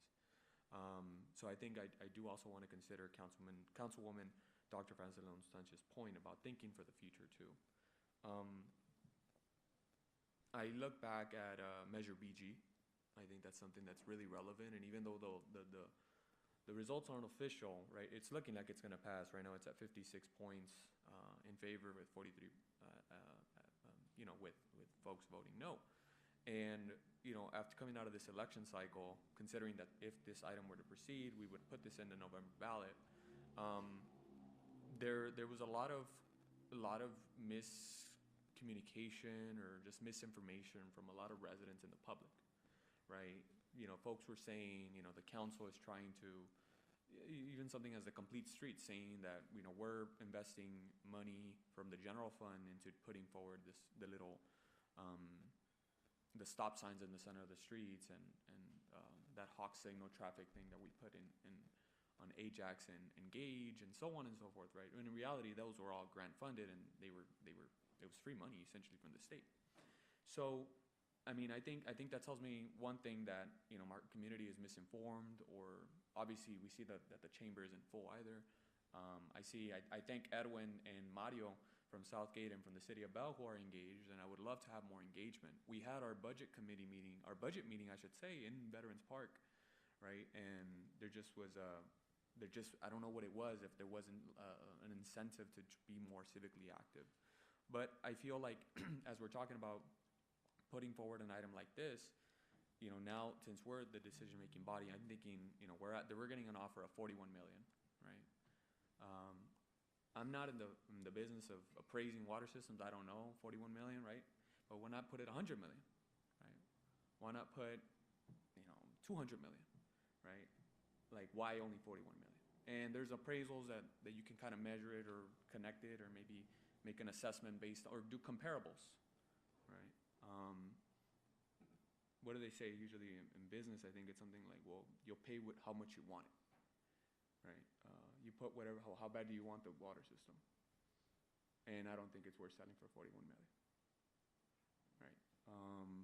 I think going back to Measure BG and connecting it, the big thing that the community was asking is, where is the money going to? What is the council spending the money on? And now it's one thing to say, well, maybe the community is just not attending the council meeting, maybe they're not looking at the budget, maybe it's our responsibility maybe we should be the ones interacting. And I think we're all civically active on our pages. We always try to make sure the community's informed, but it's difficult. We got to take it to the ground level of knocking door to door and kind of doing a quick workshop session with each resident, just kind of informing them of what's going on when it comes to the budget. I don't know. But I think we have to Edwin's point, the commenter, I think this is one of those, this is a huge item.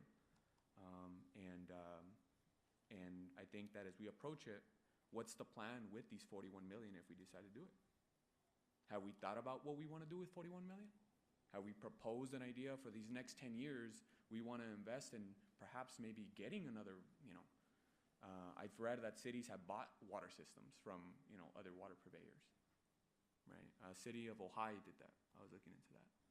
So I think as we approach and we talk about the future, and I think to Councilwoman Dr. Van Zelen's point, the situation that we're in right now that holds a lot of uncertainty, right? Obviously Measure BG gives us some wiggle room, but I haven't heard a single plan about what we're going to do with 41 million. And I think that's a valid concern. So I think that I'm going to put those comments, forward, and maybe we need more time. I don't know. Are we struck with the deadline that this is the final meeting we have to make this decision? But certainly, I think there should be more discussion. Thank you. I'll be really quick. My thought process is we're here for the people, by the people. We've had these conversations. Of course, we haven't been able to include them. So I think this is an opportunity to include them, the residents. And like you mentioned, Councilmember Chavez, holding, workshops and whatnot. But if this is the cutoff to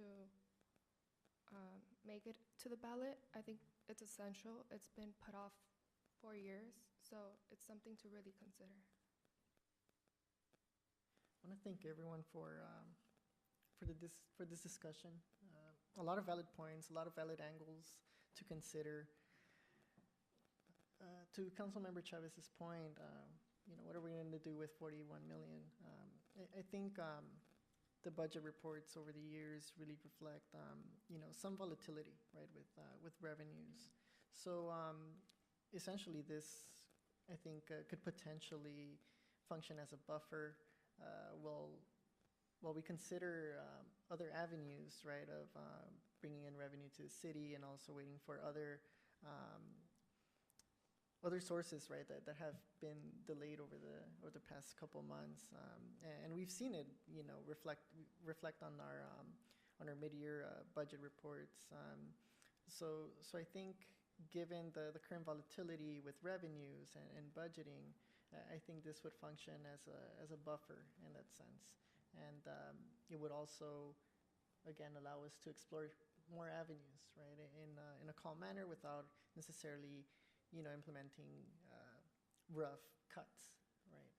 And it is a tough decision, and we're here to make these decisions, right? And this is why the people elected us, right, to show up for these decisions, and I think this is a good opportunity to let the people decide again, what should we do with the system. And at the end of the day, this is just receiving permission from the residents to proceed with negotiations. Again, based on the discussion we've had with the team here, it seems like, again, just if voters decide they're in approval with the proceeding, then it doesn't necessarily mean it'll happen, right? It still requires a lot of planning, a lot of phases in the process. So again, a lot to consider, a lot of responsibility lies here today for the future of our residents, and the well-being for the city's financial health. So there's a lot to consider here, and again, if there's any other questions or comments, we feel free to do so now before we entertain a motion. Yes, I'd just like to clarify that if we agree on this right now, and this is what I understood from the question that I asked previously, if we agree right now and there aren't any changes to basically the offering that's being given to us, like we're selling the system. We're required to sell the system. And please, someone correct me if I'm wrong, but that's my understanding today, that if we vote yes and there aren't any changes to what we're being offered in terms of the amount, then we're basically obligated to sell the system, correctly? I can hear how my initial answer on that point was not clear. So let me try to be clear about that, sir. So what happens tonight is the first step toward, again, getting the voters' approval, but also the proposal is not itself a contract, right? Like your staff is going to get into negotiations with Golden State.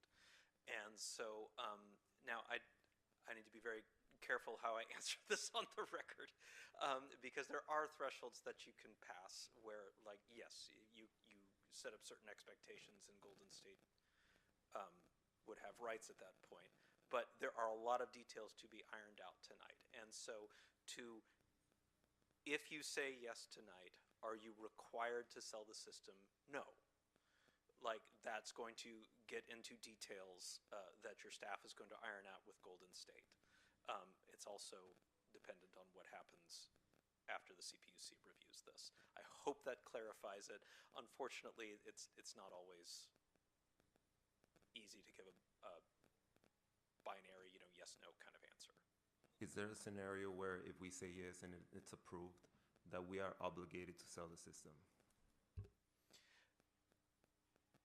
Is there a situation where, yeah, so there will be a point in the negotiations where, like, your staff, Golden State staff, has sat down and turned the request for proposals and the proposal into a contract. At that point, yes, sir. Like, once you have signed a contract that has once staff, once you've approved a contract, yes, at that point you would be obligated.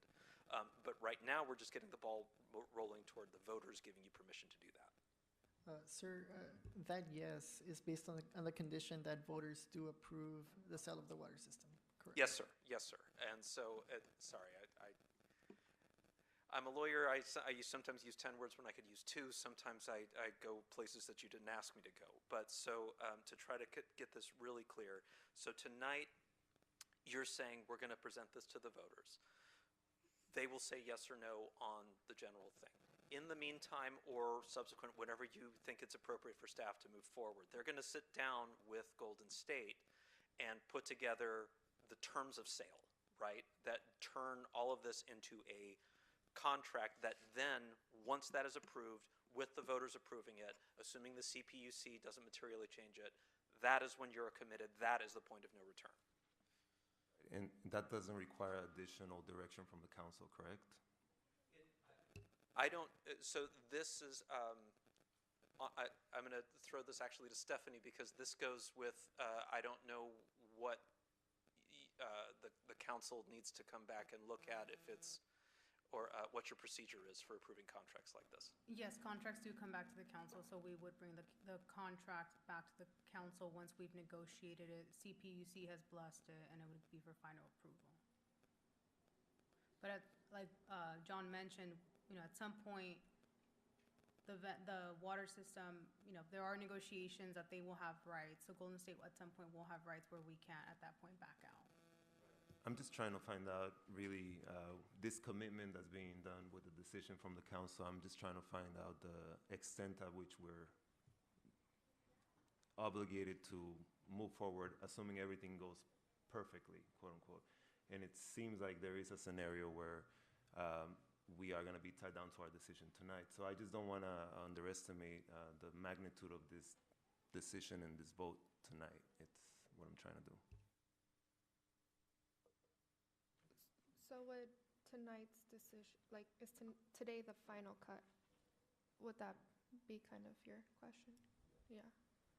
That we would have to vote on it for it to make the November ballot? For the ballot, yes. So we're asking today so we can put it on the ballot measure. Obviously, if you guys don't feel comfortable, then we can have further discussion at this point. But this is at the point in time where we would present it to you, also we can put it on the ballot for November. And just to clarify, I know today is the decision for the ballot, but I'm talking about the whole process. And I think I understand your explanation, so it's clear to me that this could be, in fact, the sort of most important vote that we make towards selling our water system. And when we do bring back the final contract, obviously you will have a right to vote on it at that point as well. The contract that we negotiate, right? So that's the one that John was mentioning that we'd be negotiating with Golden State. I just want to clarify, is there, before it goes to the ballot, there's an opportunity to present to the community what this project is about and what we're doing? So there's opportunity for the public to get informed during that period. Is that correct? Absolutely, yes. So I think that's one of the concerns that I hear, that one of the issues is the public needs to be aware. So part of the public outreach before it goes to the ballot, we should provide some more information to the public, possibly what the use of funds will be. These are certain things we can do during that process. Is that correct? Of course. And what I would note is that there are certain disclosure requirements that Golden State will have under the statute, the basic outlines of it. But to your point, sir, if you're wanting to also tell people, okay, well, this is what we're going to do with the money, that's a different thing. But there are, yes, this will be the time to get all that information out. This is what we're doing. This is how much we're getting. This is why we're doing it. My following question would be to Golden State. Would they be able to, subsidize the cost of all these outreach efforts to inform the community about this subject matter?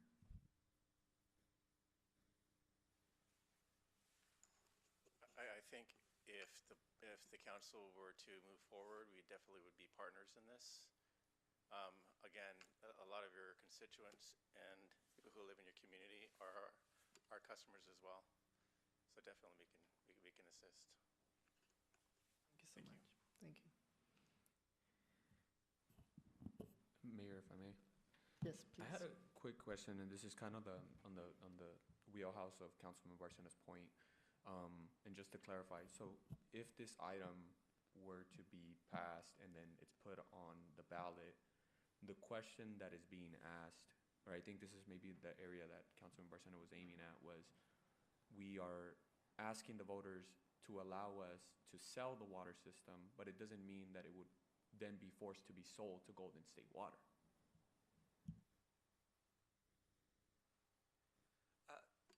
No, sir. It would be specifically to sell it to Golden State Water. It would be permission to sell the system to Golden State Water. That's the framing of the ordinance. I could have sworn we had a discussion about that, about whether or not it's first going asking for permission, but we wouldn't. There would be how would I say it? It was two options. There was like two options that were at then. The direction was to put Golden State Water on the ballot. I remember that part, but I remember there was two different outcomes that can come out, and it was one of those where just because the answer isn't there, it doesn't mean that that isn't an option. Let me see if I can try to answer your question, sir. The voters are giving you permission, not obligating you to. So if they say yes, you could still say no. And if you said no at a later date and wanted to restart this and get another proposal and propose to sell it to somebody else, sure, after you've said no. But that is not before you tonight. Tonight is just about this proposal that staff recommends. I think I remember. So if this passes through the voters, we can still deny it.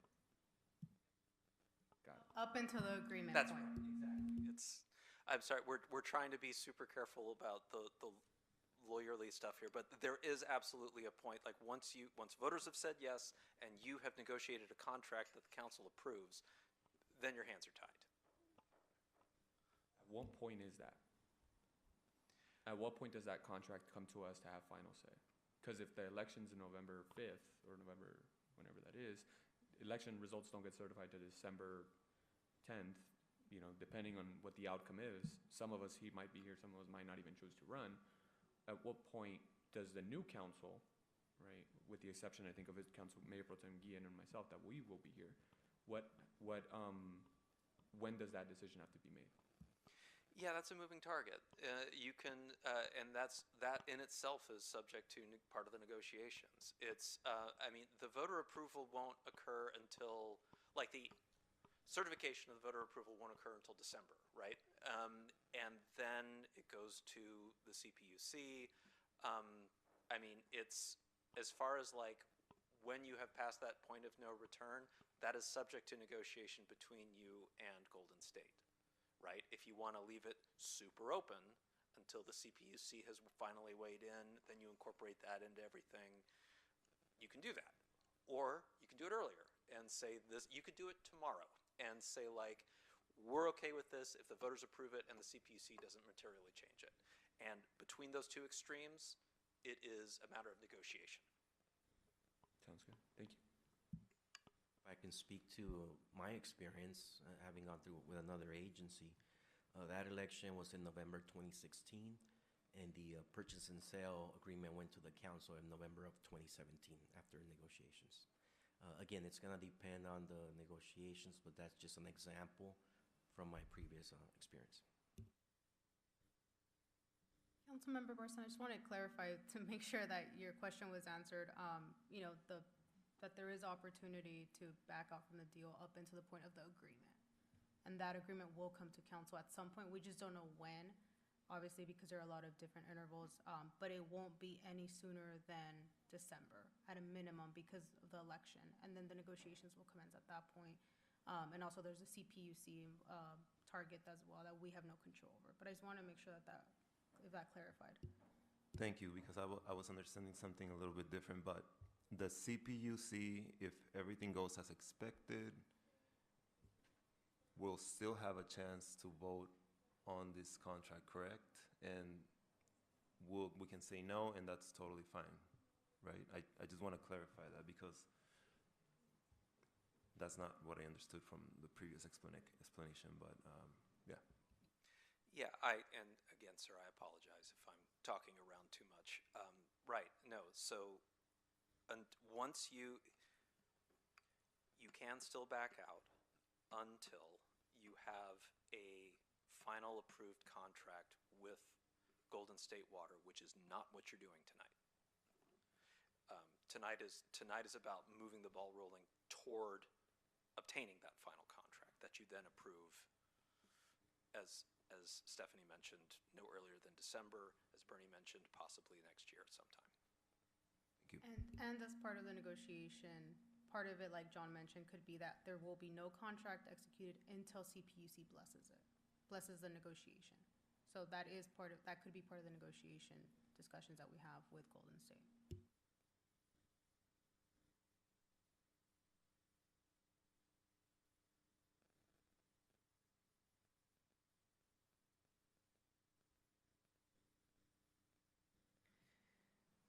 Any other questions or comments from your fellow colleagues? No?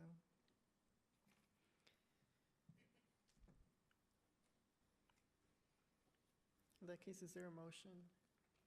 Oh, right, yes.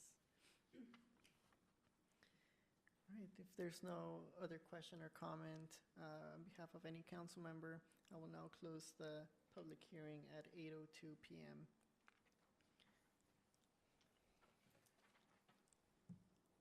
And with that, I'll place a motion to follow through with staff's recommendation. Second. We have a motion and a second. City Clerk, will you please conduct a roll call vote? I'm so sorry, I missed two motion and second. I completely missed. Oh, and Mayor Pro Tem. Thank you so much. I was so silent. I am sorry.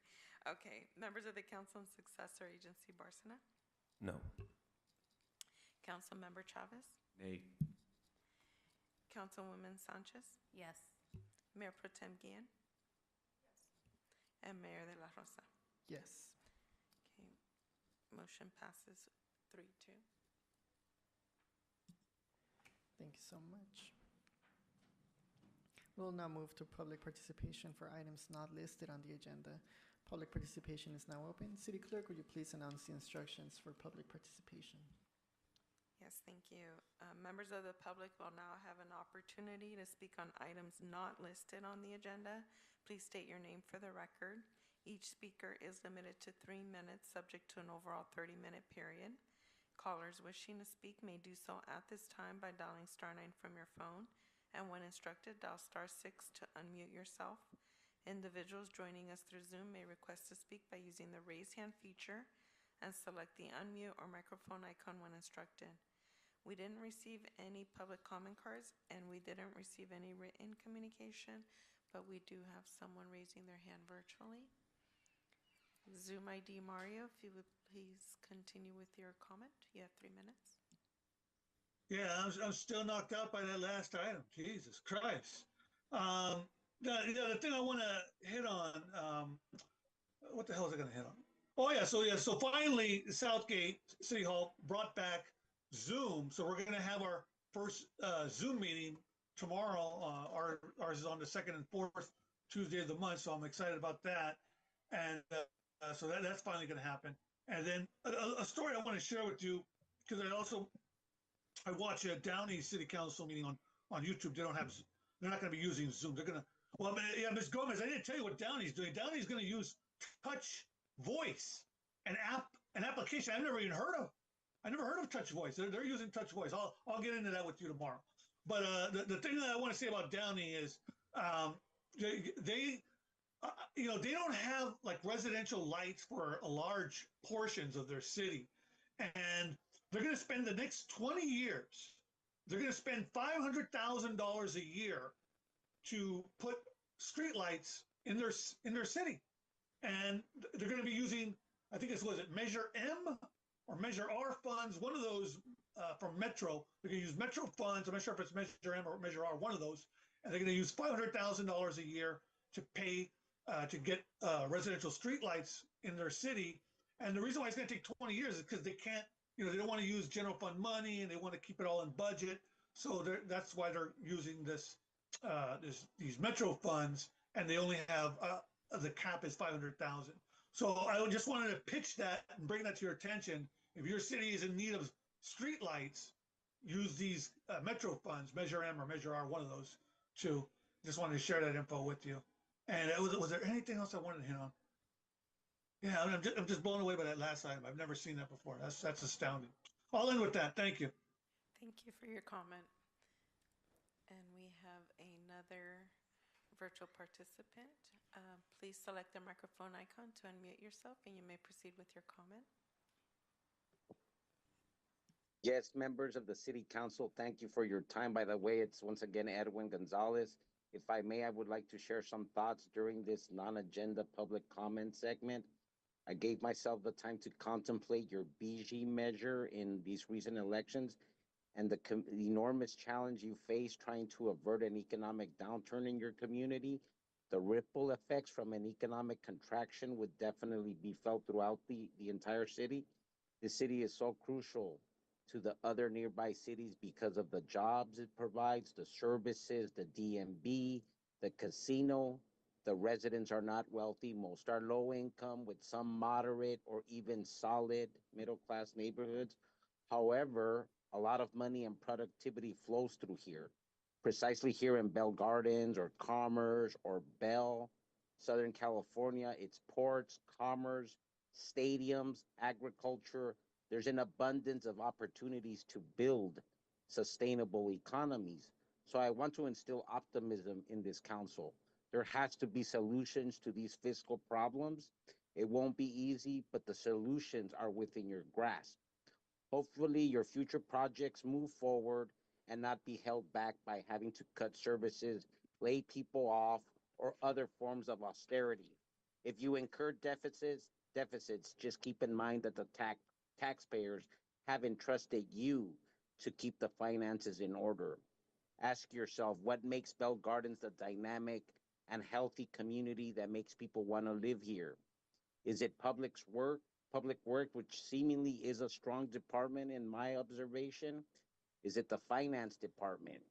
I've seen in other cities where some departments and personnel are outstanding, but then other departments really lack leadership more than anything, because without leadership, things just don't synchronize. And consequently, the chemistry within the entire local government apparatus eventually cracks.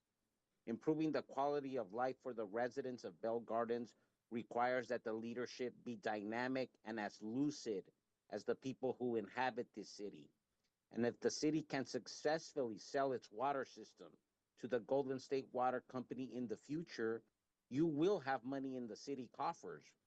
Council, you probably find yourself at the most critical juncture this city has ever experienced in its history. And I hope that other leaders like Blanca Pacheco or Senator Gonzalez can assist you. Concejales, un placer compartir con ustedes. Muchas gracias. Ahora me voy a ir a cenar.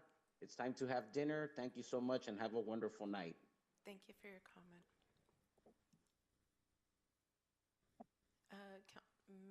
Mayor and members of the council, that was the last virtual participant. Thank you so much, City Clerk. If there's no objection by the members of the City Council successor agency, I will now close public participation for non-agenda items. Moving on to public participation for on-agenda items. City Clerk, please announce the instructions. Yes, thank you, Mayor. Members of the public will now have an opportunity to speak on items listed on the agenda. Please state your name for the record before addressing your comments. Each speaker is limited to 3 minutes. Callers wishing to speak may do so at this time by dialing *9 from your phone, and when instructed, dial *6 to unmute yourself. Individuals joining us through Zoom may request to speak by using the raise hand feature and select the unmute or the microphone icon when instructed. We didn't receive any public comment cards and we didn't receive any written comments, but we do have virtual participant Zoom ID Mario. If you would please unmute yourself, you may proceed with your comment. Thank you. Yeah, I just want to hit again on that the item with the public hearing dealing with selling the city's water infrastructure. You know, Councilmember Chavez hit a really good point. It's like, who the hell came up with that number 41 million? I mean, you spent 30 million just to build that pool facility. I mean, it would cost you more than 41 million to build that shit today. I mean, who the hell came up with that? Pardon for my interruption, but we are no longer speaking on items on the agenda. If you can, I'm sorry, on the public hearing item. You may proceed with your comment. Thank you. That doesn't qualify for this round of public comment, Ms. Gomez? The public hearing? No, that public hearing period already closed. But it's on the agenda. I can't hit on it again? No, that already closed. There was a public hearing item when it opened and closed, and that period is closed. This is for the other. These are for the other agenda. You tell me items. I can't hit on it even though it's on the agenda? For the remaining item on the agenda, yes. Items All right, remaining. the thing I want to say, did staff do an evaluation of what the water infrastructure is costs? I mean, did anyone actually do an assessment and if not, then get some sort of contractor to analyze how much that water infrastructure costs? That 41 million, that's a ripoff right there, council members. So all right, so back to the agenda here. All right, so the one having to do with the on-call grant writing, grant administration. I gotta congratulate you for having paying for grant writers. See, my here in Shitgate, no, we don't pay for grant writers. We have it done in-house, and I've been telling these bums you need to contract out the grant writing services because our former director of Parks and Recreation, Steve Costley, he told me our city should have 3 grant writers, and that's all they do all day is just write grants for all the departments. So bravo that you're doing that. And then the next one after that with the Joe street sweeping services. Yeah, see, we contract our street sweeping services out too because once upon a time we used to do it ourselves, but then they said, no, let's just sell off our machinery and then we'll just contract it out. But so that's what we do as well. And then the other one, the dog park. So I'm glad to hear that you guys have a dog park, but I'd like to know what was the total cost of construction for the dog park. Here it says it's $66,556.46. If that was the total cost of the dog park, if someone could confirm whether or not that was the total cost of construction, I'd appreciate it. But I'm glad to hear you guys have that. All in with that. Thank you so much for your comments. And that is the last public comment period virtually with their raised hand. Thank you so much. If there's no objection by the members of the City Council, I will now close public participation for on-agenda items. Before we proceed with committees and their updates, let's take a 5-minute break. Thank you.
motion to start the meeting? That was a joke. That was a joke.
Mayor and members of the council, the meeting is now being live streamed.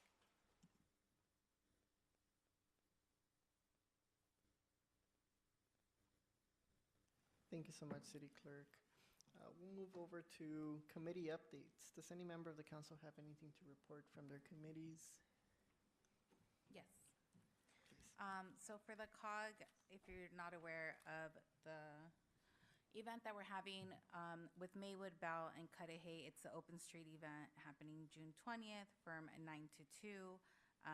The streets are going to be closed throughout all those cities, connecting them, leading all the way here to Bell Gardens. I know there's going to be a total of 5 hubs, even though it's only 4 cities joining. The COG is going to do a presentation off the Clara Bridge, where they're going to ask residents to go. They want them to see the setup that they're going to put there, because that's going to be an example of what they're trying to do when it comes to having pedestrians have a safe place, as well as bike riders, so on and so forth. So I invite the council to go out and check out the open streets. As far as the JPA, if you have not heard already, the judge did grant the injunction, so that gives the card rooms a little bit more time. It does give us till the first week of July to go back and hear what he's going to decide. I am happy to say, though, that the judge did agree that the JPA could file the amicus brief. So that was in our favor and denied the tribes their amicus brief. So that's really good for us. But once again, this is still ongoing, and we don't know where we're going to be yet until about the first week of July. So then at that time, I'll be able to report back. And then, Manny, did you want to add anything to that, please? Because I know you were there as well. Yes, Councilman, I would just like to clarify that all parties were allowed an amicus brief, but the AG had initially opposed our JPA's amicus brief, but the judge overturned that.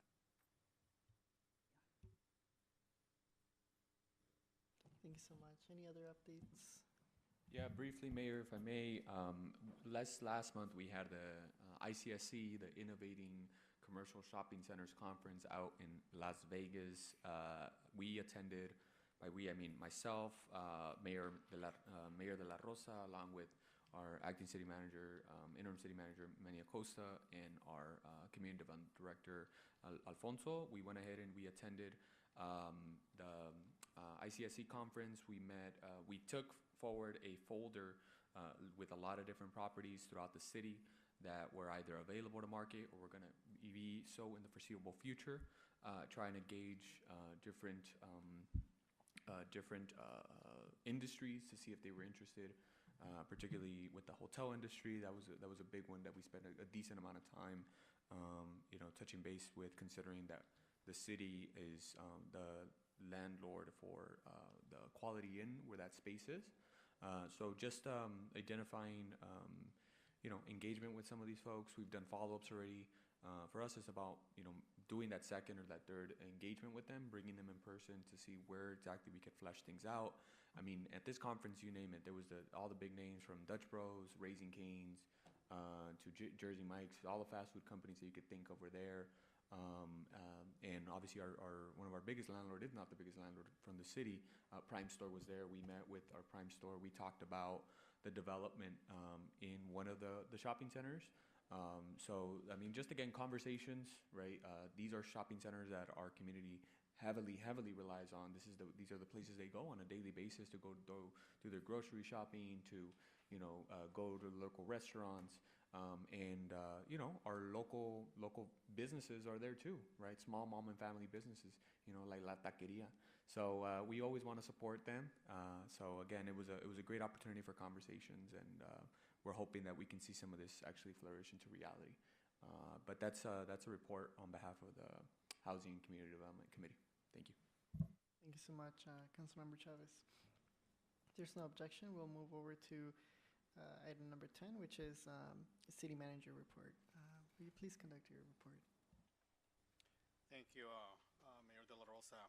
And I just want to take this opportunity to thank the City Council and staff for the opportunity to serve as the Bell Gardens community and serve the Bell Gardens community as the acting city manager.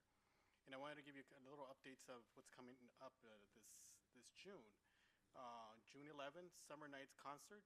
Past Action Heroes will be performing at 7:30 p.m. June 12th, the Residents Arts Yard Sale will obviously continue at Veterans Park. June 13th, a microchipping event for your pets at the Bell Gardens Dog Park at 1:30 p.m. To 3:30. June 18th, the FIFA World Cup public viewing, Mexico versus Republic of Korea at 3 p.m. at Veterans Park. June 22nd, we are taking the city council meeting on the road, and we will be having the council meeting at the Aquatic Center at 6 p.m. Please look at our agenda for the upcoming meeting. And look at our calendar for upcoming events and more details of these events. For the upcoming consent items, we have a biannual review of a conflicts of interest code. We also have an agreement with the city manager recruitment services, HR Dynamics, and an amendment to an existing agreement with WSP services for the Shoal Cleanup project. An approval of cooperative agreement with LA County to continue our CDBG program. We also have installation of a blue curb disability parking designation at 5931 Gage Avenue, as approved by the Traffic Safety Commission. An amendment to an existing agreement for cross-guarding services, an adoption for road improvements project listed on SB1 funding, an amendment to an existing agreement to an avant-garde for grant writing for public works, and an amendment to an existing agreement to nationwide environmental services for street sweeping, an acceptance of the dog park project that's completed, and an agreement with LA County Food Bank to continue monthly food program services. And another last two items is consider a resolution approval city statement of investment of public facilities for year 26-27, and approval of the safety streets, roads of all action plans allows for future funding and opportunities. That concludes my presentation. Thank you so much, Acting City Manager Acosta. We will now move to consent calendar. Does any member of the council, successor agency wish to pull an item for separate discussion? Yes, 11.18. Thank you so much.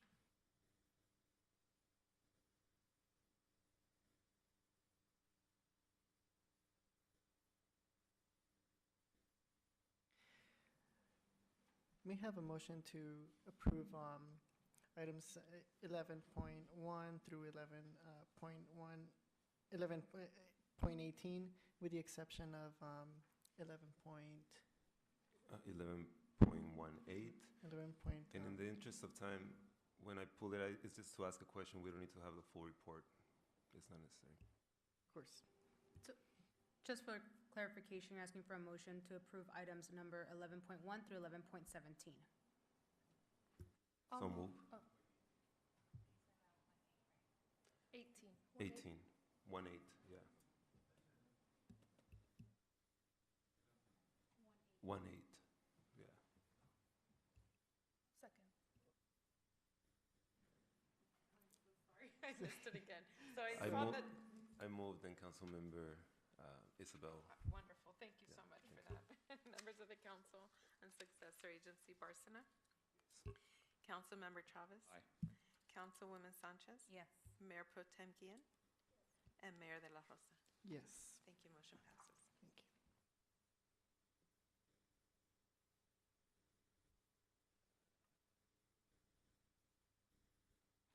Acting City Manager, will you please pull item 11.8? Yes. 11.18. Absolutely, Mayor De La Rosa. For this item, consideration of a resolution adopting the city of Bell Garden Safe Streets and Roads for All action plan. We have our Public Works Director providing a brief update along with his consultant. I believe Councilmember Barcena just had a question. Yes, thank you, Stephanie. I just wanted to ask, by the way, great job with all this work. if we adopt it and we have some feedback, are we able to suggest updates to this, or is this sort of a one-time deal and it's just that? Yes, Councilmember Barcena, I do have Carlos Velasquez from Lochner, who actually helped us conduct the studies that led to the action plan. And I'll have him come up here so he can address that question directly. Hi, good evening, Honorable Mayor, members of the City Council. My name is Carlos Velasquez. I'm a principal with the transportation firm Lochner, and we led the preparation of the safety action plan for the City of Bell Gardens. To answer your question, Councilperson Barcena, yes, if you review the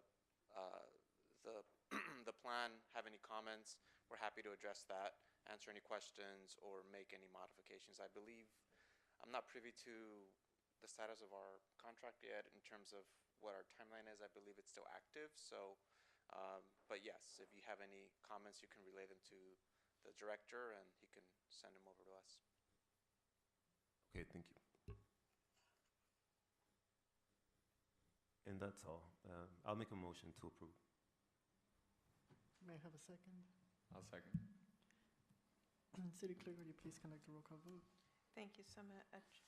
Members of the Council, Successor Agency Barcena, Yes. Councilmember Chavez. Aye.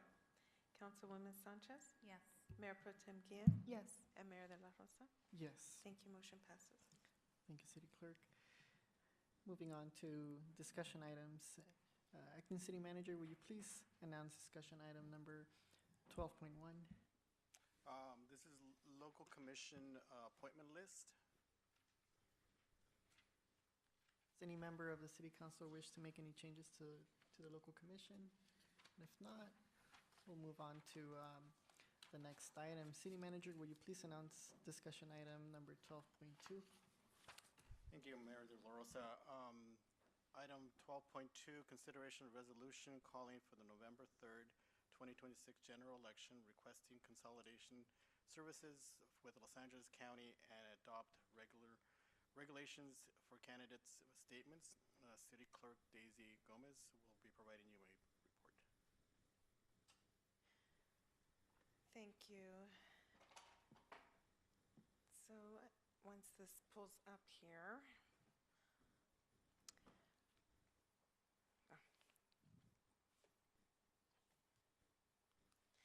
Okay, so we are bringing before you the 2026 municipal election. It's scheduled this year on Tuesday, November 3rd. And the item that will be on the ballot for the City of Bell Gardens is the 3 regular election city council seats. They're at large and they're to serve a 4-year term. And then the election process, so these are just critical dates that were put together for you to know what will be happening. So that on June 18th or by June 18th, a notice of election will be posted, which is our legal noticing. On July 13th is the first day for candidates to come pick up their nomination packets. August 6th is the very last day. And because the City Hall for City of Bell Gardens, our normal business hours is Monday through Thursday. Those are the hours that we have posted, so from 7:30 a.m. to 6 p.m. The public review period, so for the candidate statements that have been provided or filed, will be available for the public to review from August 7th through August 17th. On August 13th, the Secretary of State will have a random alpha drawing by 11 a.m., and that'll determine the order of the candidates' names on the ballot. And then by December 1st this year, we will get our election results. They actually will finalize it at the end of November, but they will certify it by December 1st. And then December 14th is when the City Council for Bell Gardens will have their reorganization.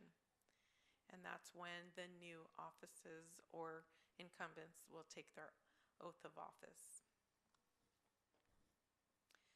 So the election is held by the City of Bell Gardens, but we hire basically the Los Angeles County, who's responsible for conducting the general election for the city.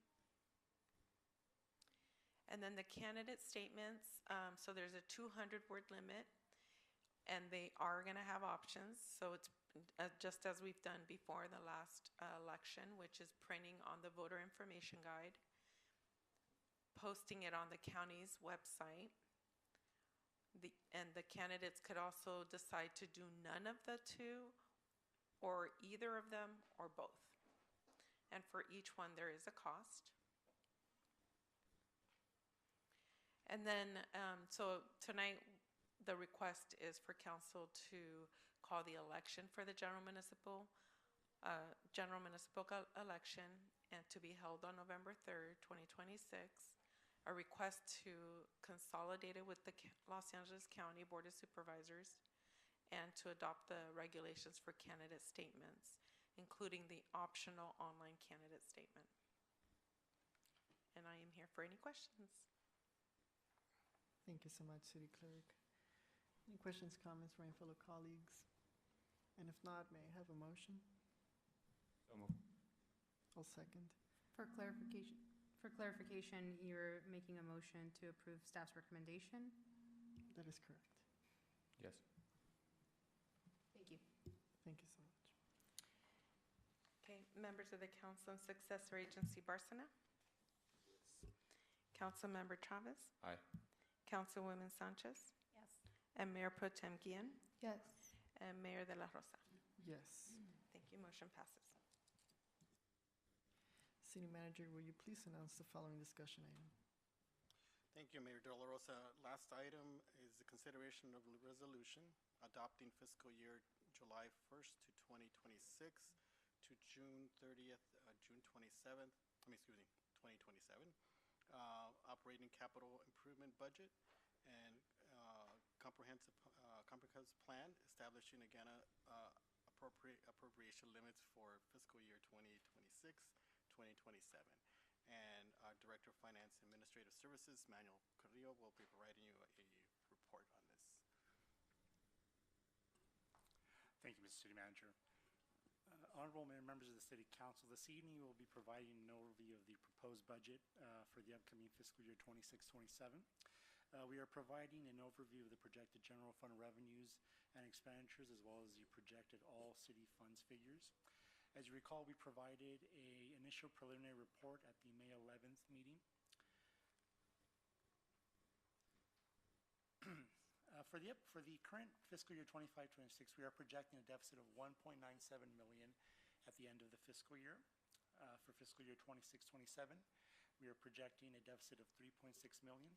The proposed fiscal year 26-27 budget includes one-year labor agreements with all existing labor groups. There we go. Thank you. The proposed budget is factoring a vacancy rate of 7.5%.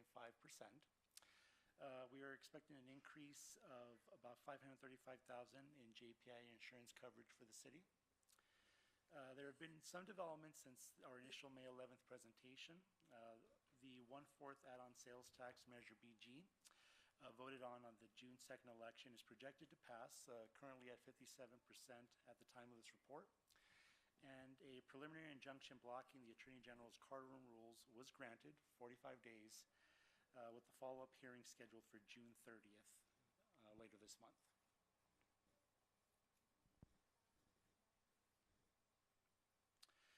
Here we revisit the current fiscal year 25-26 general fund budget.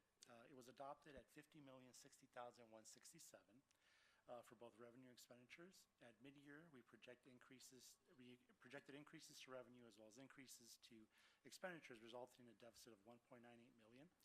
After further review, the calculations we project our slight adjustments to year-end figures, resulting in a deficit of $1.97 million through the end of the current fiscal year. This next slide provides an overview of our projected fund balance at June 30th, 2026. As we can see on the figure in the top right corner represents the actual fund balance at June 30th, 2025. Now, this is the audited and confirmed fund balance figures provided as part of our recently completed ACFR for fiscal year 24-25.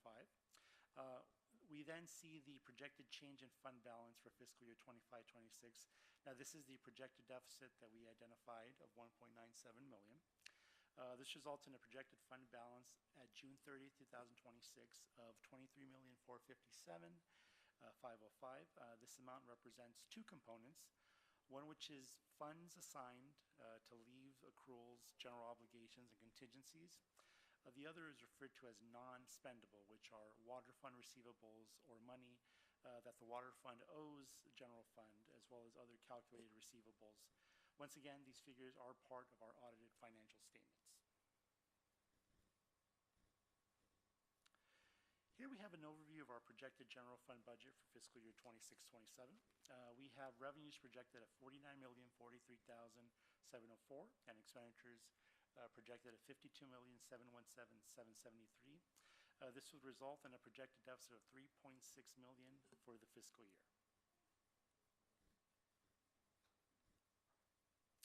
This slide provides a pie chart which identifies the top general fund revenue sources by category. The next slide will provide greater detail on this information as well.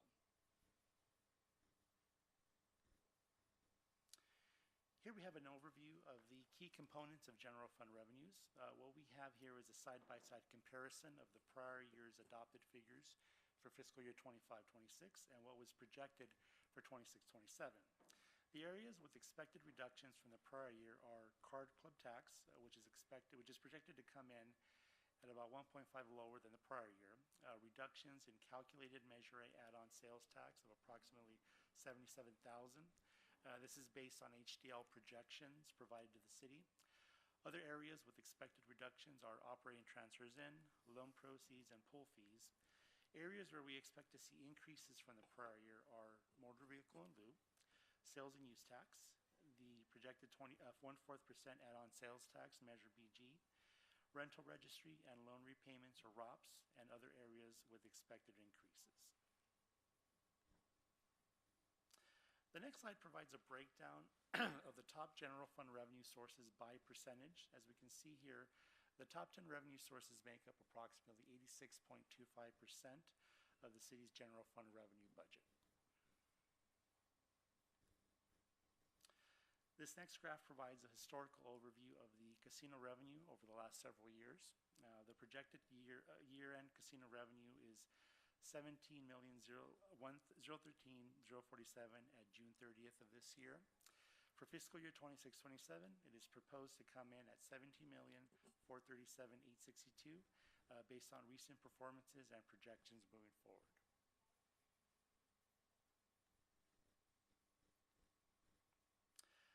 This next table provides a comparative breakdown of general fund expenditure categories showing the prior year adopted for fiscal year 25-26 and the proposed figures for fiscal year 26-27. We see increases to personnel services, the program 3% increase due to new labor agreements, as well as other associated personnel increases. Increases in contractual services driven by increases to JPI insurance premiums. Increases associated with the June 2nd election, which will be paid in 26-27, as well as citywide IT contractual increases.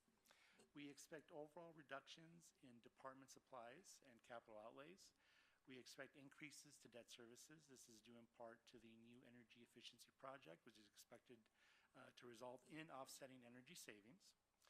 Significant increases in transfers to other funds, primarily driven by increases to transfers out for gas tax, transfers out to ROPS, which is offset by additional revenue, and increases to overall retiree health commitments for the city. This includes standard annual transfers to reserves of 200,000, and as indicated, a vacancy rate of 7.5% is utilized. And overall, personnel and contractual services combined to make up approximately 89.96% of the general fund expenditure budget.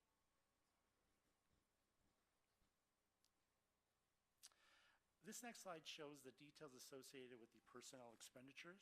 As indicated, this factors in a 3% increase associated with the new one-year labor agreements.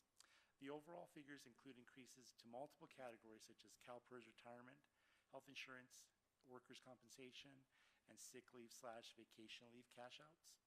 For fiscal year 26-27, there is an offset in savings associated with overtime requests for the year. There is a projected reduction in requested overtime of about $239,000 for fiscal year 26-27. This table provides excuse me, a historical breakdown of the full-time positions. In fiscal year 26-27, we are budgeting 157 full-time positions. This reflects an additional one position added to the Community Development Division during the additional appropriations process in the current fiscal year 25-26.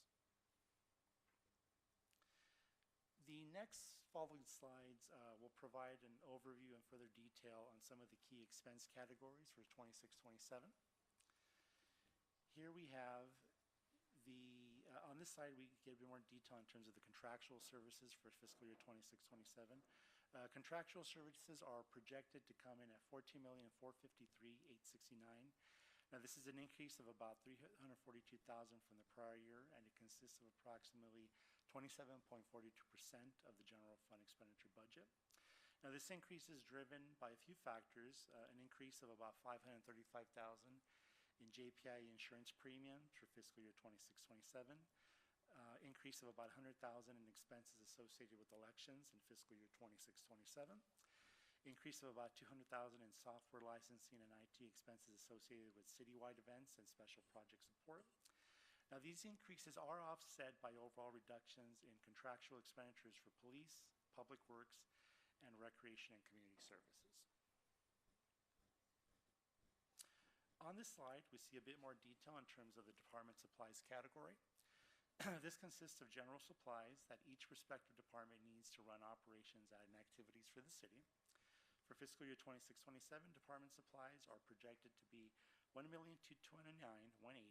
This is an increase of $106,000 from the prior year. I'm sorry, decrease of $106,000 from the prior year, and consists of approximately 2.3% of the general fund expenditure budget. Next, we have an overview of capital outlay section of the general fund expenditures. This consists of a one-time purchases utilized to acquire or improve long-term assets. For fiscal year 26-27, it is expected to come in at $1.4 million.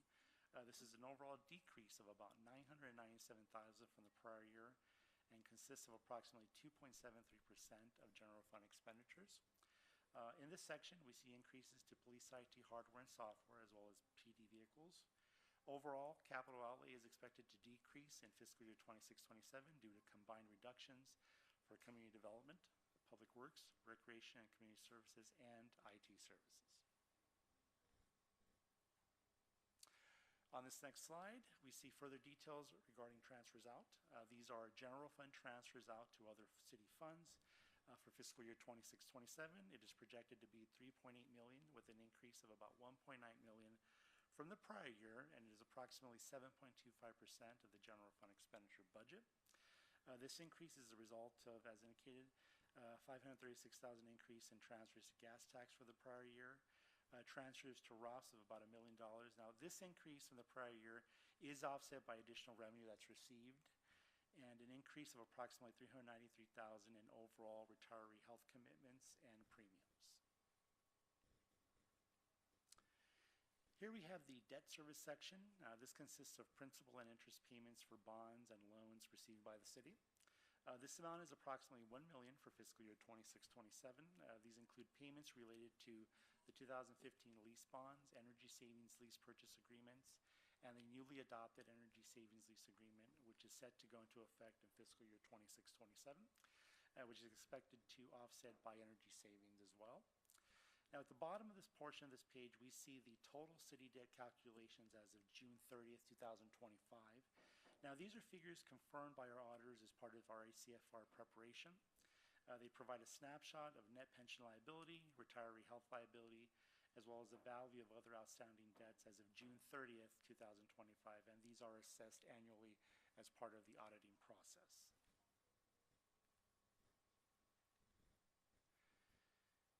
This chart represents the distribution of general fund expenditures by percentage for each department or category. As we can see, the largest being, of course, PD, finance, risk management, public works, and recreation, and for the fiscal year 26-27. This table is associated with the previous slide and provides greater detail as to the comparison between fiscal year 25-26 adopted and the 26-27 proposed for each respective department or category.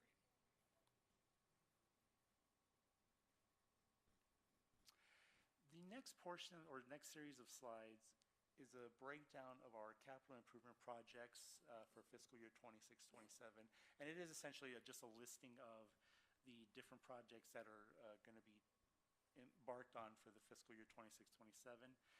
I'll just go down so you can see in detail some of the items here. Overall, the capital improvement project proposed for fiscal year 26-27 is an allocation of approximately $1.7 million. Currently, there are about $31 million in carryover CIP projects from fiscal year 25-26 and prior years that are still in the process.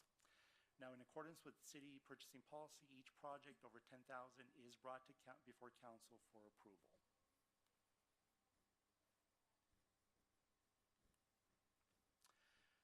This slide is the projected all city funds budget for fiscal year 26-27. It is proposed to be $73,511,670, and it consists of 34 overall funds, which includes the general fund, special revenue funds, capital projects, enterprise funds, and successor agency. Here we have a breakdown of the water utility fund balance and the amount owed to the city general fund. By the end of the current fiscal year 25-26, the water utility deficit is expected to decrease by about $946,000. In fiscal year 26-27, the water utility is projected to gain an additional $1 million. Now, water utility revenue includes one-time PFAS settlement funds.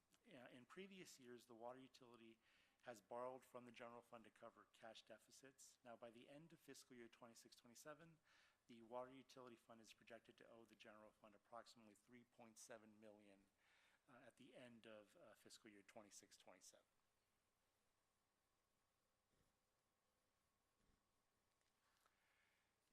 And to provide a recap, we project a deficit of $1.97 million at the end of the current fiscal year 25-26. Fiscal year 26-27 is projected to have a deficit of $3.6 million. The fiscal year 26-27 budget includes one-year labor agreements with all existing labor groups. This budget is factoring in a vacancy rate of 7.5%. It factors in programmed increases of $535,000 in insurance coverage premiums for the city through its JPA insurance pool.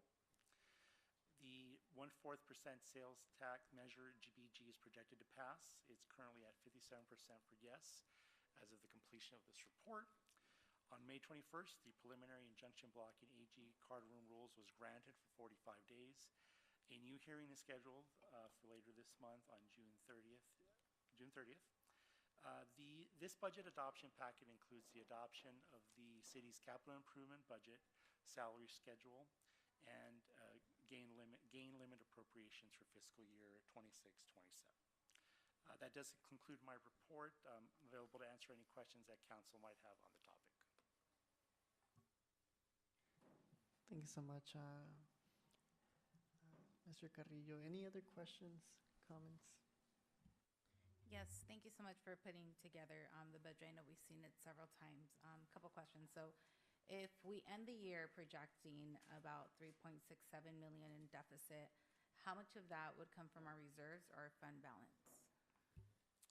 Well, it would effectively reduce fund balance by that amount, if that is what would actually be carried out at the end of the year. So we are projecting 3.6. If it were to be that at the end of 26-27, the overall fund balance would reduce by that portion. And since our fund balance is going to be reduced, and we were to consider what is like a minimum safe level to have in our reserves, especially because we depend so much on our card room. Well, by law adoption, I believe it's, if I'm not mistaken, it's 10%. You have to have a 10% reserve of what your expenditure budget would be for the year. So at this point, we're saying a $52 million expenditure budget. 10% would be about $5 million for that. So we would be within that threshold. What are like the top three, I would say, physical risks that you would ask the city council to monitor, watch throughout the year, just so that we can take action to make sure we're not affecting the essential services of our community? I think effectively every department has done a really good job of monitoring that all together. Overall, I feel like we've maintained a level of service that's wonderful for the community. I think in terms of exploring, we would probably have to look at, is there anything that's critical at that point in time? But I feel like at this moment, trying to doing our best we can to maintain the level of service that we have is priority for us. But at the same time, always looking at potentially if there's something that we could potentially go without, we would need to take a look at it, but we would have to look at it in detail to see what would be critical versus what isn't. With that being said, would it be possible for staff to provide council with the quarterly update, specifically tracking the deficit, revenue assumptions, and then reserve impacts? And then since it looks like Measure BG is going to pass, since we're at 57% right now, I would also ask staff to prepare reports so that we're able to show the community exactly how we're spending Measure BG, specifically how we're preserving public safety, parks, youth and senior services, and any other essential services. So Dr. Sanchez, in the past, we have provided revenue updates. We can, and in conjunction with our city manager, we can definitely schedule it to where it is on a quarterly basis. So we can provide an overall revenue versus expenditures at the time. And then if there's any critical item that stands out, we can provide that at that time as well. But we can put it on our regular docket for a quarterly report if you wish. Appreciate it. Thank you. Thank you so much. Any other questions, comments? Yes, thank you, Mayor. Thank you for your presentation. Just very briefly, and we don't need a ton of details. Well, I don't need a ton of details, but what would you say are the biggest efforts in reducing our spending that we've taken so far? And it's okay if we haven't. I just want to know, like, if we're already taking action on that beyond just the Measure BG and also working through the JPA. This goes for the director or the city manager.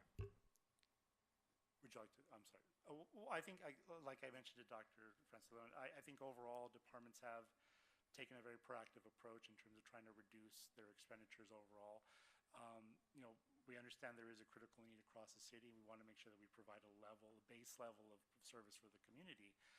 But everyone in conversations when we've had these budget meetings, when we start the process in April, we sit down for an extensive period of time with every department, go through their items in detail, and they do a really great job of trying to identify, do we need this? Is it critical? We have sort of a threshold of, it's something we got to keep going versus could we reduce it somewhat? But overall, everyone does put in a conscious effort to try to do so. Some of the efforts with at least the Community Development Department and other departments have been doing is the biggest budget portion is salaries. So transferring using grants and other programs that to offset those salaries has reduced some in some of the departments. You may see that the number of employees might increase, but they're paid out of grants or a portion of their salary. So those efforts. That's what some of the departments have been doing to reduce the general fund, but using other sources that are eligible for salaries. Thank you so much for the comments and questions and the presentation. A set of slides that really stood out to me were the ones that list the capital improvement projects. It was nice to see the diversity in source of funding. In the future, I'd like to continue seeing more of that use, right, from out, not including, the general fund, but more diverse sources, right? And and it was nice to see that, most of these are coming from grants and separate funds and measures and props, and I would like to commend Public Works because they always do a good job of trying to find alternate sources as opposed to general fund. Their hard work and working with the county and other sources as well to try to find funding solutions for the city.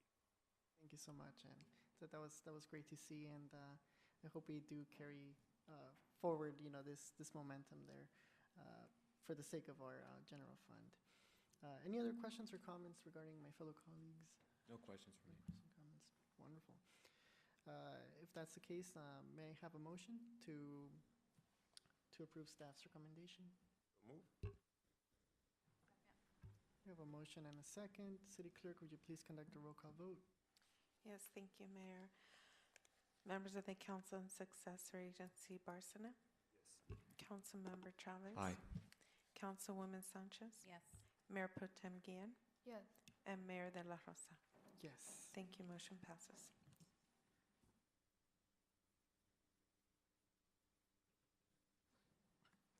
That said, we'll move over to City Council Successor Agency Member comments. We'll go ahead and start with the order that's provided. Okay, I guess that's me. Just kind of wanted to see who's going to Open Streets. Anybody here? Open Streets? Okay. Just checking. Looking forward to seeing you guys all over there. I had a resident reach out about Scout and bumps or humps. They're wanting to look into putting humps there. Their reasoning is that there's an increased amount of vehicles and traffic in that area, and they brought up a point about sorry, I have something. They brought up a point. I'm good, thank you. About aquatic season rolling up right now in the summer, and there probably will be a considerable increase in the amount of pedestrian traffic around that area.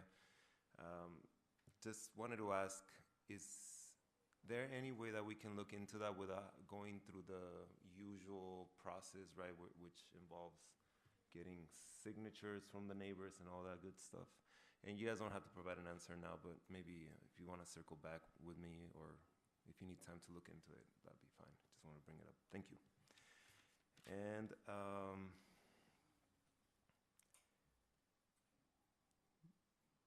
I have some notes here. It says meetings, but I don't remember what I wanted to ask about meetings. So I'll just leave it at that. Thank you. All right, folks. Thank you so much for an incredible meeting. Today was one of those meetings where we had to make one of those tough decisions. They don't come often. Usually we're a pretty much solid 5-0 council, but I just want to thank everybody from the staff, from the folks that joined us for the information. And I also want to welcome our new interim city manager, Mr. Manny Acosta. Thank you for all the incredible work you did as a community development director, and we look forward to continually have you be on this dais with us and steer our ship in the right direction. And also congratulate Alfonso on the interim community development director, as he's done an incredible job as a city planner. I've seen both of you two work in action when it comes to putting forward our residents.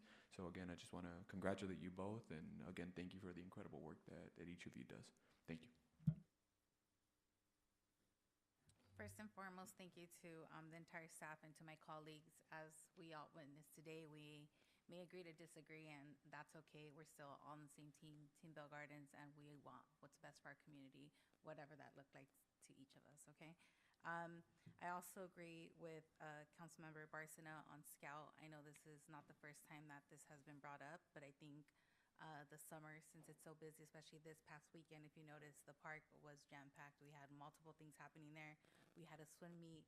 We had Univision there with like the soccer stuff. And so I think it's just really important that either we have more police presence there. I know that we're able to change the stop signs so that they're flashing, but unfortunately, whether it is our residents or people coming through Bell Gardens, people do not respect the stop signs in that area. So thank you for bringing that up today as well. Thank you, everyone, and welcome to our former and new team members to the team. And happy birthday, belated, Council Member Jorge Chavez. Hope you celebrated happily. And I would like to request if we can take a look at the gym equipment evidence. I did notice it's a little, some of it needs some repair. And if we can look into those advocacy efforts for the water cell system, starting now, so we have time. So thank you. Thank you so much, everyone, staff, our legal team, our new acting city manager. Thank you, everyone, for such a productive meeting. As was echoed earlier, we had to make a crucial decision, right? One that will affect the generations of Bell Gardens to come, and that's why we're here to make these tough decisions. And you know, while Measure BG was in the talks, a lot of concerns from residents came about, like, oh well, what other avenues are we exploring? And this would be one of them, and this would be a decision that would also lay upon the voters. And now it's just a matter of providing you know, all this crucial information to the hands of our residents to make a sound decision. And as well, will also be very accessible to provide information and provide our perspectives. I know we all voted a little bit differently today, and I think this is what makes Bell Gardens strong. You know, the difference of opinions, points of views, and all these are crucial, and this will be very important in the coming months. So again, I want to thank everyone for such a productive meeting, and yeah, have a good night. If there's no objection by the members of the City Council, I will now adjourn the council meeting at 9:18 p.m. Thank you.